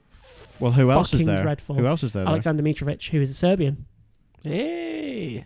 Who the problem with Mitrovic is, being a young 20-odd-year-old Serbian, he is a fucking nutcase. Yeah, I was about and to say. sometimes he can be his own downfall. But when he is on a pitch, he causes problems. Just every now and then he loses. Let me guess, he's a defender. Like the red mist descends every now and then. Not all the time, but every now and then. And he's got this reputation now. Whereas if he goes into a challenge, it's like, whether he actually gets the ball or not, whether it's a fair challenge, it's like, no, free kick against him. Oh, I see what you mean. Because it's just like... It's a stereotype. Yeah. Not even a stereotype. It's because when he goes in for a challenge, even if it's a fair challenge, it's a hard challenge. Yeah. He goes in and he crunches someone. It's sort of like, leaves his mark on them. But if it's a fair challenge, it gets given against him because he's got that. Yeah, that's what I'm saying. Then. So the referees have formed a stereotype against him. Yeah. What do you think the goal line technology and like playbacks and stuff like that? Do you think the ref should use them? Yeah. Goal line technology has been implemented now into so they use it. football. They use it in tennis. They use it in golf. They use it in everything. Yeah. Like so in terms of the playback thing hasn't. It got introduced into the under 21s or under 19s World Cup. That was in the summer just before, and I thought it worked quite well. There was I remember it was England versus Argentina in the I can't remember whether it was the under 21s or not, but it's one of those tournaments, and there was a lad who went in on a quite a bad challenge, and I think he threw an elbow at one of the English players, which was completely missed by all of the officials except the people who were watching it, and they obviously then radioed down to the referee and went, just have a look at this. And it was the first incident of this this technology actually being implemented. It would definitely stop diving, because that's like a big issue with it. Should do. I think it's been more used for like challenges and things like that. Diving, it should be implemented, because diving is fucking horrendous. Everyone hates diving. I hate diving. It's pointless. Yeah, but the players want to get ahead, and the players, like, it's the whole doping thing. If you can get a penalty for your team and you can score that. Yeah, it's weird. But I, being someone who plays football all the time, diving never ever comes into my head when I'm on a football pitch. Because you're not playing for a massive audience with massive goals, with massive bonuses. Yeah, so the stakes are higher at those football games. But it's weird, and it's just like, it's like something as simple as shirt pulling never enters into my head unless someone is ahead of me and they're through on goal, and I'm like, there is literally this person's far faster than what I am. The only chance I have is to just tuck their shirt and bring it back and get the yellow card. That's the only time it'll ever enter. Unless they died, in which case you get a red card. But there has been quite a few cases this season in the Premiership where players have dived and they have gotten the penalty and they've had no retrospective action for it. Leroy Sané for Manchester City, he's done it about 4 times, I think, this season. Yeah, but it enrages people. It enrages people. Well, it's crap for the play. It's like it's really bad for the audience. Now, the main thing that they said with goal line technology and this sort of stuff, like playback stuff, then they introduced at the rugby union, is that it would be bad for the actual entertainment. Slow the game down. But rugby union's a slow game anyway. Yeah. But then they introduced it in Rugby League, and then Rugby League was like, oh, it's a faster game, it's designed to be a faster game, etc. But then they introduced it, and everyone loves it because, and the thing they flag is like they will go down. You can't foul play anymore, so you can't like try and punch anyone, you can't try and stamp on them, you can't try and do anything to anyone now because there's somebody always watching you. And the argument should be the line judges that are in charge of doing that, making sure that the play is being. But then they're only 3 people. Human error. Yeah, you're introducing, and it's only 3 people, and they're usually not going to flag for anything really. Then they introduce it to football. It's good. I mean, this is what modern games should be like. It should be that you are making sure that poor decision making is removed. So it's completely fair that you're human to the fallibility. So like, I can't see somebody get punched across the other side of the pitch, but then the television match official will go, "You need to see this." Yep. He gets punched. You're off. See you later, mate. You fucked up. So what it does, and then it elevates the play as well, because every play is not going to be stopped for foul stuff. Because people will then go, I can't commit any foul acts whatsoever, so I'm just going to have to play clean. If they play clean, it's better sport, more entertaining. It's just, it might be that there's more regular stops to check, did the person in the rugby ground the ball? Yes. No. Yeah. Did the ball cross the line in football? Yes. No. So it needs to be introduced and it needs to be utilised more. But that's the thing with the actual goal line technology at the moment. It's not like they have to go to a replay for goal line technology. There's sensors on the posts. Yeah. So if the ball crosses the line, it then goes straight to the referee's watch. Oh, cool. That's what it is. That's great in football now. Yeah. That's great use. So he gets a buzz up. So if there's a ball and then they all call for it, he checks his watch. If there's no buzz, it's like, nope, play on. If the full ball does cross the line, he gets a budge. It says goal. He goes, yep, it was him. He gets a buzz, does he? Sorry, I'm just being very childish. He gets a buzz. But yeah, and that was one of the big things with the stoppages and the replay for football. It was like, it's going to slow the game down. It's just like, well, no, it's not, because they're not going to use it for every single decision. Yeah, so only the ones that it would be stupid to use it for every single decision. It's only the ones that are contested. They usually only comes out when the play is when play is stopped anyway. So they're just doing it when the play is stopped, which gives the players more chance of resting. I think the whole argument is always traditional. This is the way we've always done it. Yeah, but I'm saying pretty much. But cameras and this sort of technology wasn't available back in the. Yep. How old is football? And when you think about 200 years, more than that. The FA's 150 odd. Yeah. The FA's, the Football Association. Say around somewhere between 150 and 200 years old. But going back to that, this is the whole reason why they have 2 linesmen and a 4th official and then a 5th official in the stands anyway. for those exact moments. Yep. So if you can introduce something that's going to make it better and more efficient, why wouldn't you? Stopping divers. So they've got stopping bad decisions, people arguing. In MMA and UFC, they've got it where some this is stupid, but some athletic associations have approved the ability to play back stuff for the referee to look at. So let's say, for example, I commit an illegal act where I poke you in the eye, and it wasn't like it stopped, and then the person who's like because what they do is they have a referee who's in the cage with them, but then they also have another referee who sat outside who's watching the screens, so they can just see what's going on, and they can say to the referee in there an illegal act was committed. But that's only in live stuff, but now they can do a playback, so the referee can see stuff that's happened. So it's happened one time where it shouldn't have happened in New York, but it did. So the Athletic Commission didn't approve it, but then the referee just went, fuck it, I'm doing it anyway. But it's basically is like an eye poke. So if I poked you in the eye, then they could go, okay, well, we need to deduct a point from you because I poked you in the eye. So they're introducing it now into MMA. They should introduce it into basically pretty much every sport. I mean, it's in the Olympics, for God's sake. If it's in the Olympics, it needs to be in every other sport. Any more football stuff? I was just talking about the Mike Ashley one. It's been a couple of weeks now that he's announced that he's putting it up for sale. He said he wanted a sale before Christmas. Think he'll get it? Who's going to buy it? Well, this is the thing about Newcastle. This might obviously come out if people watching this say that I am a completely biased because I'm a big Newcastle United fan, but we are a sleeping giant in football. As in, if you don't get relegated, that's perfect. We have been relegated twice now. In 2009, we got relegated, and then obviously 2016, we bounced back both times. Like right? Fucking gonorrhea. I have to I have to say, a little bit was luck. A little bit was we just got that foundation there where we could then go, right, we fucked up, get the right people in, get us back in the Premier League. That's all that matters. But when we were in the Championship, we sold out our stadium. 52,000 people in the Championship. That's good. Nobody else has done that. The closest one to because that would Newcastle's always been a Premiership team. Yeah, the closest one to that, Leeds United. I think they've got a stadium capacity of 40-odd thousand. 52,000 people. Imagine the amount of money you make off the ticket sales. Yep. That's where you make a lot of money in football clubs. Yeah. Like, the ticket sales range from 25 to 75. And then if you get a box. Yeah. All so 50 times 50, you get 2.5 million. But we pull in that crowd week in, week out. Week in, week out. You could be playing any team in the planet and you're gonna have a full stadium. Yeah.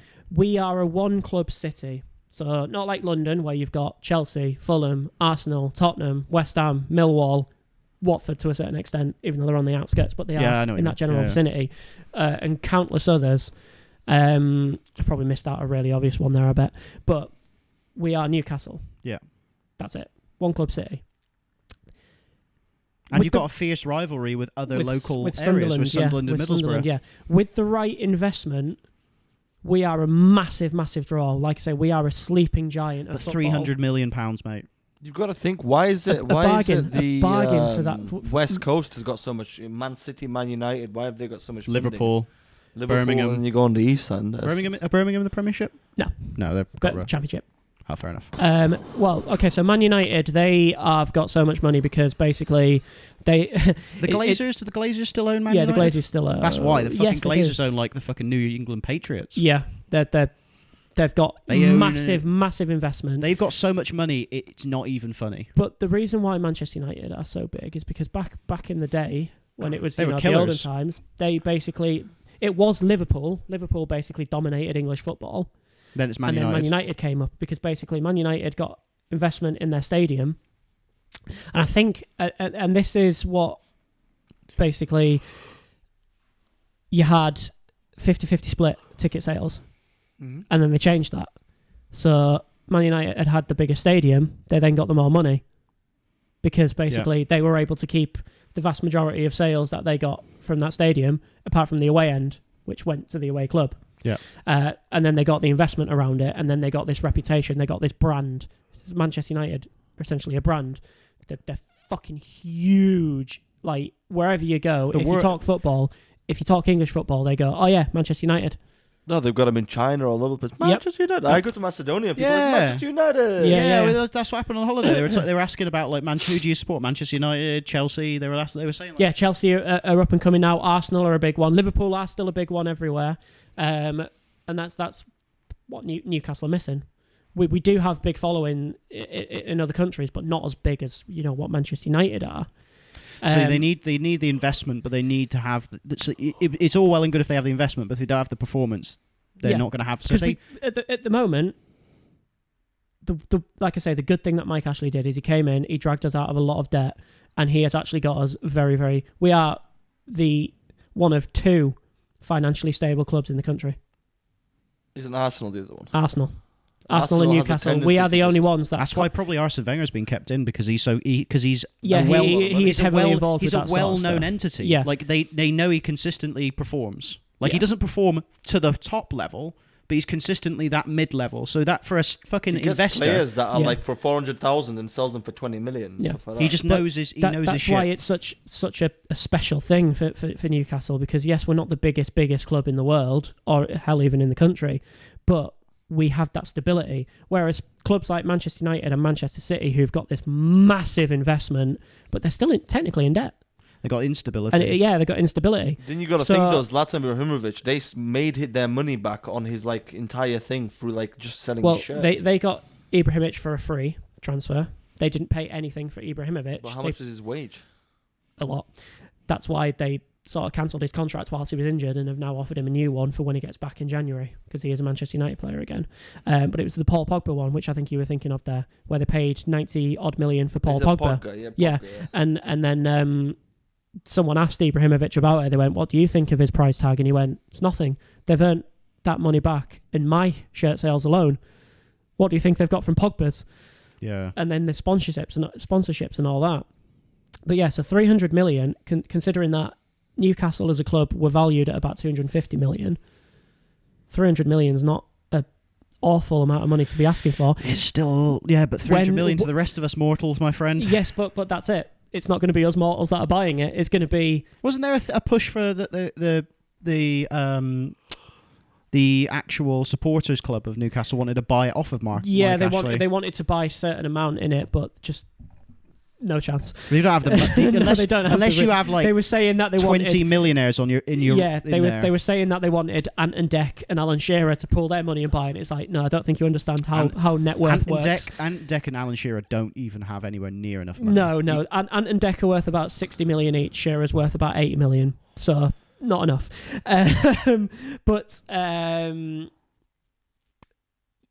300 million. Warren especially Buffett could buy it when 60 you times. When you consider that, Manchester United are the highest valued club in the world. Man United is Man City, sorry. Man United. Oh, right. It fluctuates between United and Madrid, worth 2 billion. Man, that's insane figures. It's Imagine having to try and buy those fuckers out. Yeah. But there was actually a big rumour, and there has been a big rumour for a while, that Vince McMahon or McMahon... WWE? Yeah. He's been... Hasn't the WWE just bought the UFC? So yeah, WME, they bought the UFC for 4-point-something billion. Yep, he's been rumoured to be that guy's a fucking steamroller train. Involved with a takeover for Newcastle for quite a few years. Jacked. For an old dude. Yeah, for 60 odd. He's fucking jacked. He's a machine. Do you see his son jump off the cage? So when they do like War in the Cage, where they bring the cage down on top of the wrestling ring, they fucking he jumped from the top of it. So that's 40 foot. He jumped and landed on a table. Instantly, all the paramedics are ready, so they knew he was going to do it. So his son is a professional wrestler who's in the business, and basically he went douche and landed straight into the table. Instantly, paramedics got him up, put him in the collar, just took him off. They knew it was going to happen. And he gets paid a shit ton of money. But Vince McMahon is... Did you see how, because there was, baller. wrestling in general in America was all segmented. There was regional players and stuff like that. Then he brought it all together, and then he created a mass market that was just so dominant, so powerful. And nothing... he bought Raw, I believe. Monday Night Raw. Yeah, he bought everything out. So he's monopolized that, and now he's going after just fighting and entertainment in general. Yeah, well, he's going to go after next thing. If he goes after football, that'd be interesting. If the American, so that'd be another American investment into British football. That'd be insane if he bought Newcastle United. I mean, I don't think it is going to happen. I've got it. I've got how it goes. What they do is, because they've got all those big football players. This is how they get the British audience and the football audience into wrestling. Yeah, you get them to appear in the fucking WWE ring and beat the piss out of all the wrestlers. That was the just kick the fuck out of them. That was one of the things, because it's this. Is it WWE that he said? It's not actually been over in England. No. It's been in London, but not. Yeah, that's how he wanted to sort of implement it over, and that was a rumor. Sadly, I don't think it is going to happen. I think it is. I think because there's been about 4 or 5 non-disclosure agreements that have been signed between the club and the investors, and there's the Amanda Staveley, who is like the broker that's going to the middleman. A shit ton of money. NDAs actually, in law terms, don't actually do much. Yeah, no, it's true that. Yeah, they don't do a lot. It's really weird, but it's more of like what's the word? Actually following an NDA and getting stuff out of it is like trying to pull teeth. It's ridiculous. Yeah. People just do it like a gentlemanly accord. Yeah. But to basically summarise and wrap that bit up, I am hoping so much that it is a sale that goes through before Christmas and we get heavy investment in January. But sadly, being a Newcastle United fan, especially in my era, is nothing but pain and suffering. And therefore, no doubt, Mike Ashley will have a change of heart and go, actually, I want to keep the club, and he'll put more money into it. Rafa Benitez will leave, we'll get relegated again, and we'll end up like Sunderland. Ooh. Who are bottom of the Championship. No. Are they?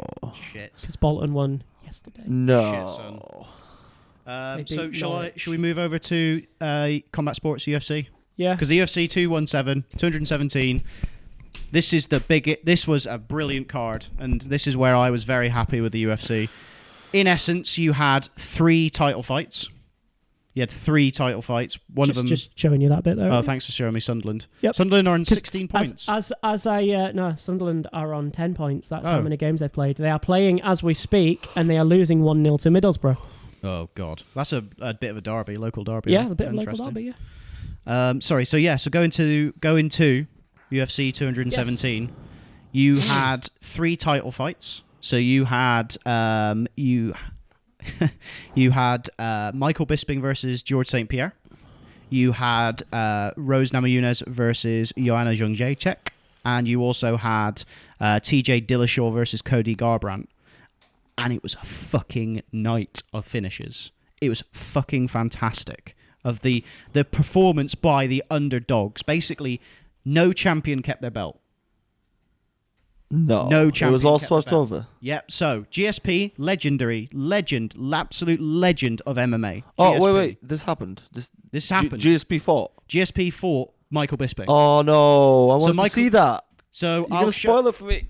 I'll show you this. Oh well, now I know what's happened. I'll show you what. Do you want to see what happened? So. What happened was, it was a lot of people. So GSP versus Bisping. We'll watch it on the UFC Fight Pass at some point, mate. All right, don't you worry. So basically, a lot of people were hating on this fight because they were like, it's GSP's coming back. Why is he coming back and fighting Bisping for the middleweight champion? He should come back and fight at welterweight. But it's up to him. He wanted to come back and he wanted to fight Michael Bisping. Fair enough. He wanted to, and maybe he thought he couldn't cut the weight down to welterweight anymore. Yeah. A lot of people are hating on it, and people are saying, Bisping should defend the belt against Whittaker. They're saying they should fight Whittaker and defend his belt against him. Why is he fighting GSP? Everyone was mad about it.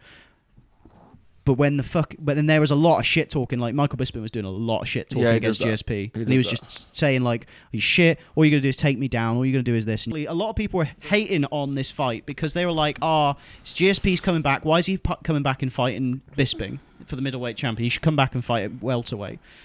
But it's up to him. He wanted to come back and he wanted to fight Michael Bisping. Fair enough. He wanted to, and maybe he thought he couldn't cut the weight down to welterweight anymore. Yeah. A lot of people are hating on it, and people are saying, Bisping should defend the belt against Whittaker. They're saying they should fight Whittaker and defend his belt against him. Why is he fighting GSP? Everyone was mad about it. But then there was a lot of shit talking. Like Michael Bisping was doing a lot of shit talking against GSP, and he was just saying like, "You shit. All you're gonna do is take me down. All you're gonna do is this, and you're gonna do nothing. Like you're gonna do nothing. You went away for 4 years, and you retired because you didn't want to fight these people who were on PEDs. I stayed and I fought, and I became a champion." So there's a lot of shit talking backwards and forwards, a lot of question of whether GSP would actually do well at that weight, because welterweight to middleweight is a big difference. Massive difference. And basically, GSP knocked Bisping down with a I would have loved to have seen that. With a tight left hook, and then got him down, and then fucking dropped elbows on his head. Kept going, and then Bisping got his guard, retained his guard, and kept elbowing him, then punching him. Then they got distance, punching him, and then Bisping turned it to get up on all fours, so his back was to GSP. Then GSP took his back, locked up a rear naked choke. I wanted to watch this, so... It's too late, mate. You shouldn't have come to the podcast. You're an absolute douchebag, and I will get you back. He locked up a rear naked choke and put Bisping to sleep, and took the middleweight championship. So now, this is the weird bit. GSP is the middleweight champion of the world. Does he fight Robert Whittaker? Does he fight Luke Rockhold? Does he fight anybody else in the middleweight one? Or does he fight Conor McGregor for a championship belt of a who gives a fuck weight? Because no one gives a fuck. GSP is... Surely they got to push for that. Yes, because what would happen is you could have... Did he call out McGregor? No, he didn't call out. He didn't call him out. But I think McGregor's calling GSP out. Who do you think wins that? GSP. Because GSP is an absolute wrestling machine. And Conor isn't. Right. And Conor's had problems with wrestling before. So I genuinely think it would be GSP. I mean, GSP is... he has come back from a 4-year layoff, but he just beat the fuck out of Bisping. Like, knocked him down with a clean left hook, elbowed the fuck out of his head, and then choked him unconscious. Now, all props to Michael Bisping. It's not like Michael Bisping is a bad fighter at all. In fact, he's exceptionally good. He has a fucking warrior mindset. I mean, the guy has a resting heart rate of 30 beats per second. His cardiovascular system is insane. But when you look at GSP, who was training he wasn't off for those 4 years and not training. He was training. He was doing gymnastics training extensively. He was doing a lot of boxing training with Freddie Roach, who's the guy who was the trainer for Manny Pacquiao, and he had Freddie Roach in his corner. It's the first time that Freddie Roach had been to a UFC fight where he cornered somebody, and he was calling for him to use the tight left hook to knock him down because he saw that the left hook was open. And there was a lot, like in the first, because it was in the second round, the stoppage. But in the first round, it was a lot of backwards and forwards, and GSP using his jab and his Superman jab and his straight right. He's famous for that, yeah. He's very famous. What he did to Josh Koscheck's eye, where he jabbed his fucking eye socket so it caved in. Yeah. Like, GSP is a very devastating athlete. And he's taken himself to a scientific level. Is he now? He's 32, something like that. 30 something. But he's in the prime. He's in the prime. Silver's proven that you can be in your 40s and still dominate. Yeah. Well, I'd say. How old was he when he was dominating? He was like 38. 30 something. Yeah, he's in his 30s. Late 30s. But he was, when he got to a certain point, he diminished. But there's certain people. I think the Weidman fight. That's when Silver went down. We knew that he went down after that, unfortunately. But so that was the GSP win. So the legend is back, and I think there's a call out. I think there was a call out by either GSP or Conor McGregor to say let's fucking fight. And if GSP were to win, he would hold 3 belts. He'd be the only person to have won 3 belts in the UFC. Welter, middleweight, and featherweight. Featherweight. Yeah. Sorry, no. Sorry, lightweight, welterweight. Middleweight, yeah. He's the only person that will ever have done that. So you'll want that on notch on his belt? Yes. There's a report.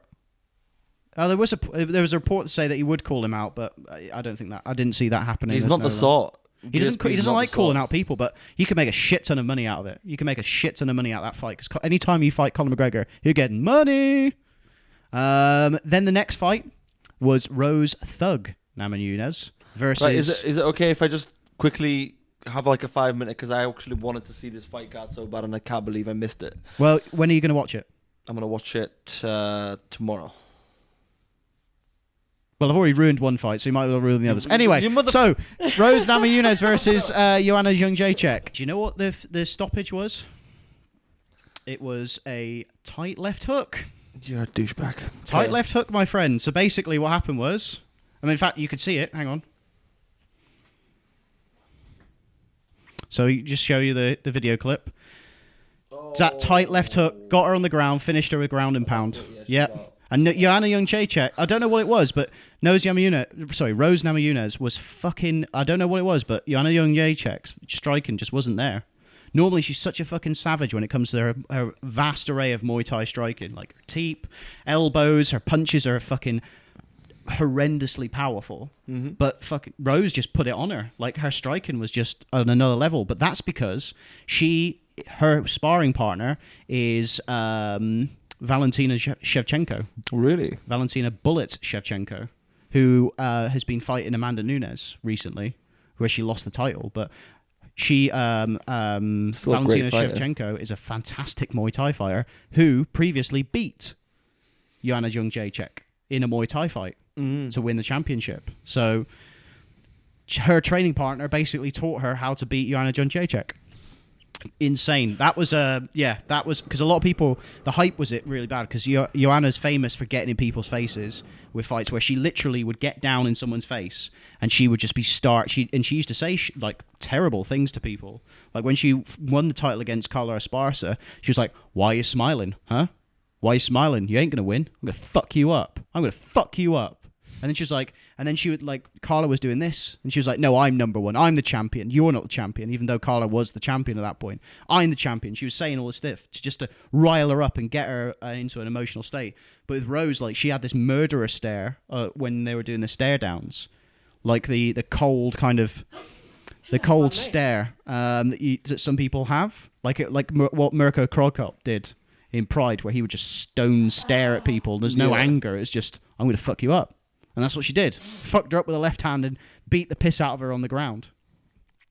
You had other fights like Jorge Masvidal versus Stephen Wonderboy Thompson, where basically Stephen Wonderboy Thompson kicked the fuck out of Jorge Masvidal. Jorge Masvidal, who had beaten Donald Cowboy Cerrone, and Stephen Wonderboy Thompson, who had fought for the belt against Tyron Woodley twice and lost twice. So I haven't got a fucking clue what's going on with welterweight, if I'm honest, because you've got Stephen Wonderboy Thompson obviously proving that he's one of the most dominant strikers in the division, but he's not going to fight against... No one wants to see him fight Woodley again, because like they fought and it's a very boring fight. Yeah. Super boring every time. And it's not like you're going to see Damian Maia fight him, because Damian Maia lost his fight against Colby Colverton. And this is an interest with Colby Colverton. He went on a fucking racist tirade against the Brazilian fans because he fought Damian Maia in Brazil, and he had he basically started saying that like people in Brazil are dirty, they're animals.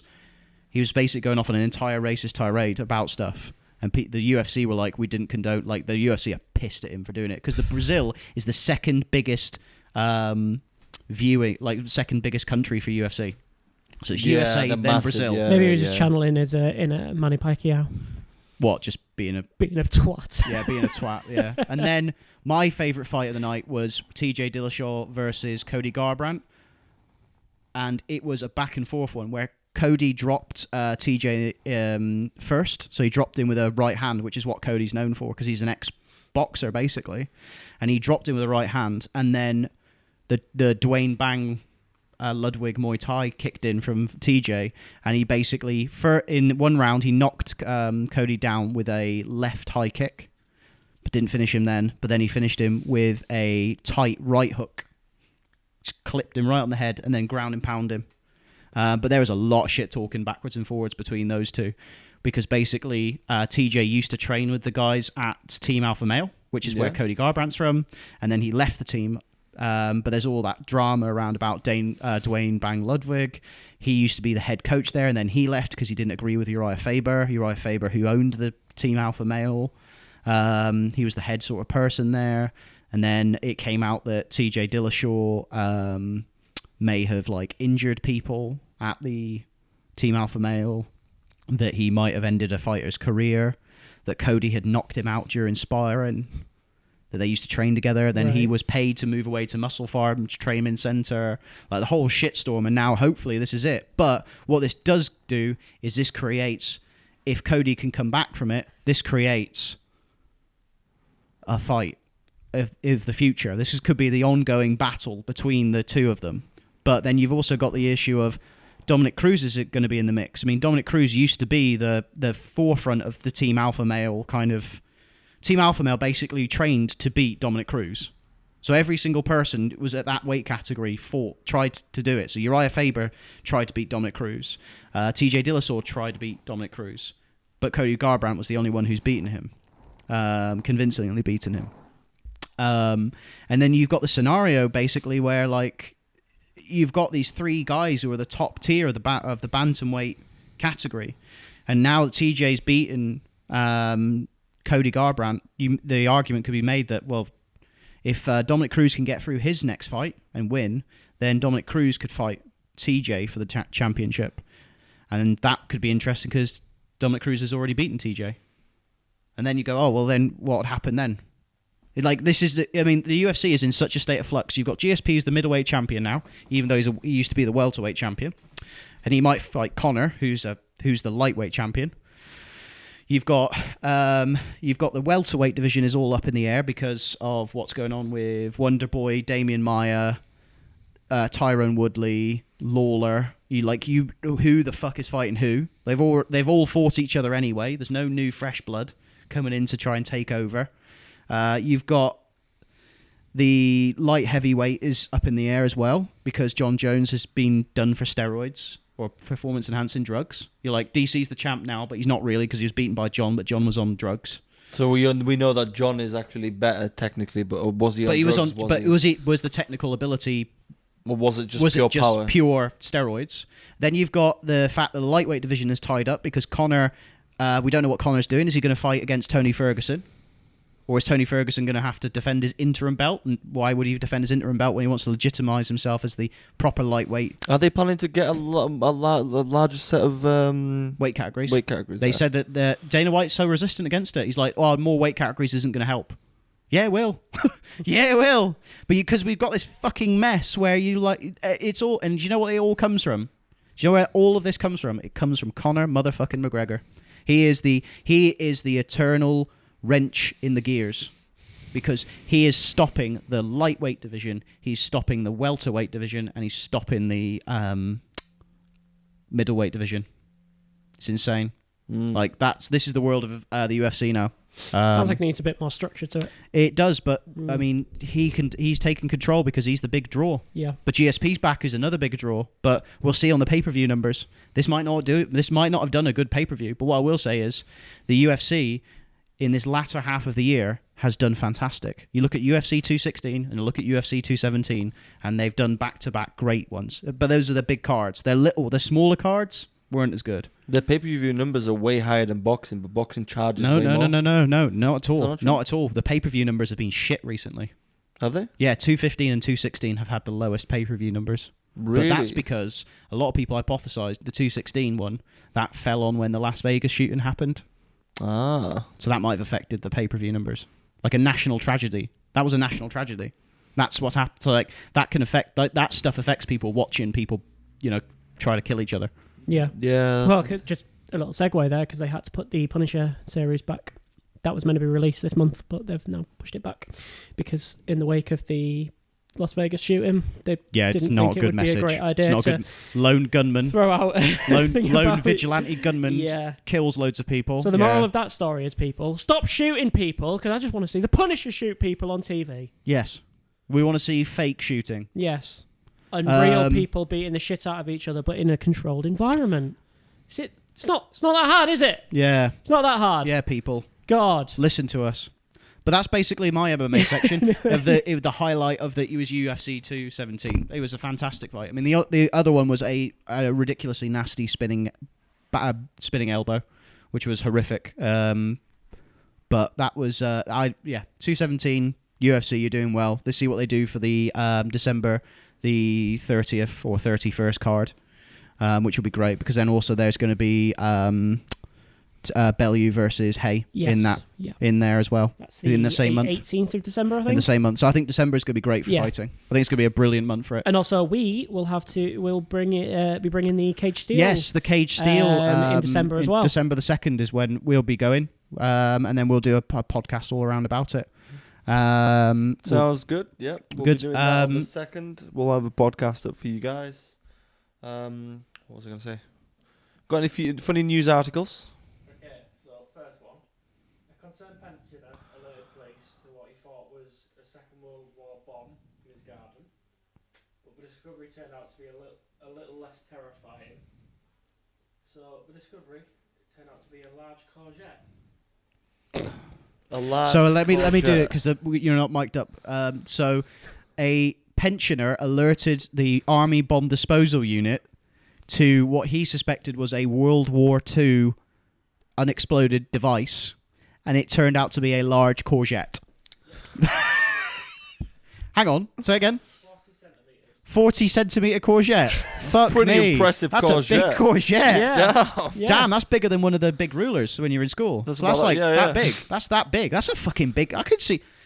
So it was in the ground. It weighed almost 5 kilograms. A 5 kilo courgette. You could beat someone to death with that, couldn't you? Fucking imagine getting it in the face What with the that. fuck's in his garden that can grow a 5 kilogram? Oh wait, no. courgette? Oh, that's depleted uranium. Shit. Oh shit. Oh, that's all right. Oh, this courgette has a swastika on it. Oh, hang on, that's not a courgette. It was in Germany. Oh, it's in Germany. Right. Oh, Oh, right. that Okay, makes sense. that makes sense. It's 40 millimeters. That could be like a 40. That could 40 be a centimeters. Sorry, 40 centimeters. So that's a fucking big. That would be. That It's could nearly be. half a meter long. Yeah. Fuck. Cool. So did anyone chastise him for his idiocy? Nova said, to be fair, it did look like it could have been mistaken for a bomb. Could have been mistaken for a bomb. You Right. wouldn't want to check. It's one of giving those people things that you ideas wouldn't now. want to It's giving investigate. people ideas. Huh? How are we going to get this? Sorry. They brought in armed vehicles. Oh, they brought in they bring in the army the Armed army disposal. disposal. They have to bring in the bomb disposal unit. There's a bomb disposal unit here in York, actually. Be Yeah. a bomb disposal unit everywhere. Yeah. Yeah, especially nowadays. Okay, next one, Josh. This is our last one, isn't it? Yeah. Yeah. So, police are looking for a man dressed as Jesus who allegedly punched a fellow Halloween partygoer in Scotland. So police Oh. are looking for a man dressed as Jesus after he punched a fellow Halloween guest in Scotland. So, the Force was not strong with the Jedi, but broke his ankle after an assault by a fellow Halloween partygoer dressed as Jesus.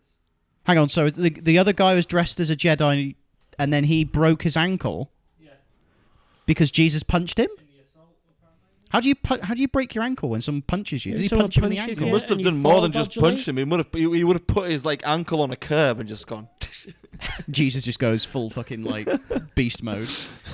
This is the wrath of Christ, motherfucker. Best way is just like if he has finished it and he's the guy's on the floor, he's in pain. He's just like, think on your sins. Oh, I Into do, the no, night. I've got it. Vigilante Jesus. I do not forgive your sins. Apparently, sinning I found recently is a extrapolation from a word that just means missing the mark. Really? Yeah. So when you're like I don't know if it was like an archery or something like that, but when you sinned, you just missed the target. Oh, Many people know that. that's good trivia, that is. So that happened in Scotland, so if you want to do the rest of the section with Scottish accent. I'll do some There's South a Africanism. reenactment here. No. No. Also, that's Eh. stop. Obi-Wan, you're a cunt. That's the second word time we've used cunt Fuck today. you, Jesus, you cunt. That's the third time. Stop. I'm going for the magic 5. Oh no. Three's the magic number. Three's the magic number. Ah, 5's my magic number. Is it? Yeah. 6 is mine. As in do 6. As in, he is Lucifer incarnate. I thought you were trying to do the Scottish accent then. He's As in Lucifer incarnate.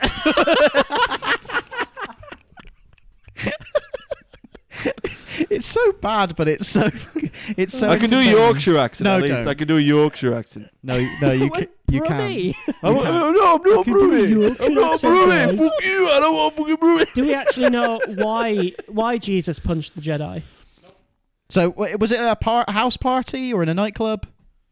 Because I'll punch people in a nightclub, but house party, I'm not going to fuck up my friend's house. The Jedi ratted him out for some kyber crystals. Oh, that's a bad joke. That was a bad joke. Yeah, come on, you can do better.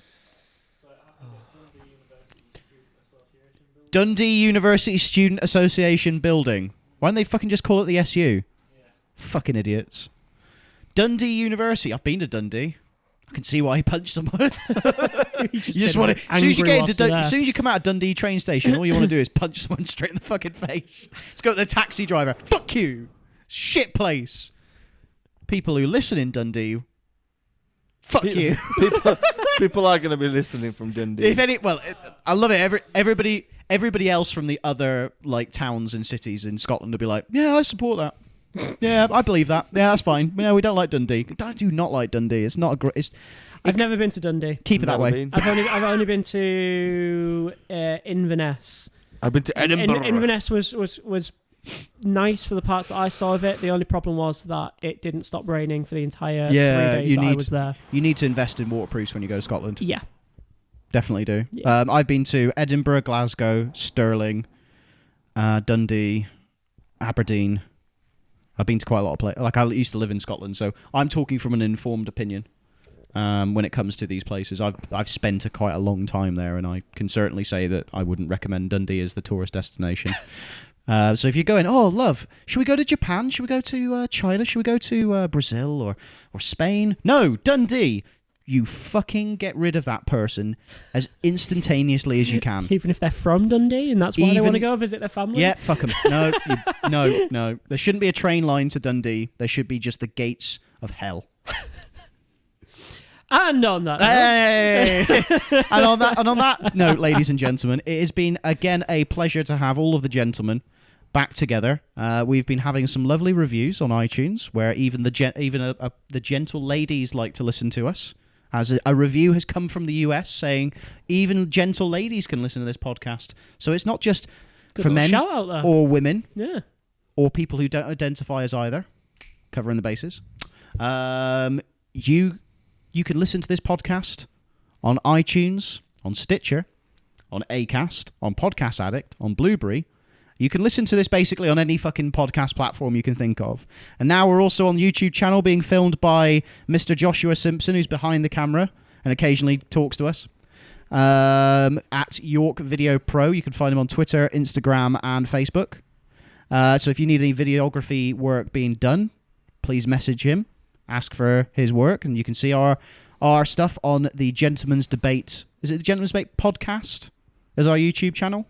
Yep. So you can find us there, so you can actually watch us and see what we do, and you can also subscribe and like and share those items, and share the podcast with your friends who want to talk around about UFC or football or aging or lack of, or shit accents. You said that with some disdain. Or trying to drop as many. Oh, fuck you, Simon! Fuck you! I mean, I'm just being respectful and not doing any accents. We need a segment one day where we just go through every single one of Mickey's accents and then watch as I listen. I don't know what you're talking about. Right. What's that meant to be? Hey. On that lovely bombshell, we'll wrap this up now, ladies and gentlemen. Please follow us on Instagram, which is the Gentleman's Debate. Follow us on Twitter at TGD_podcast. Don't do it. And Facebook, the Gentleman's Debate podcast. This has been episode 17. We'll see you later. Have a nice day.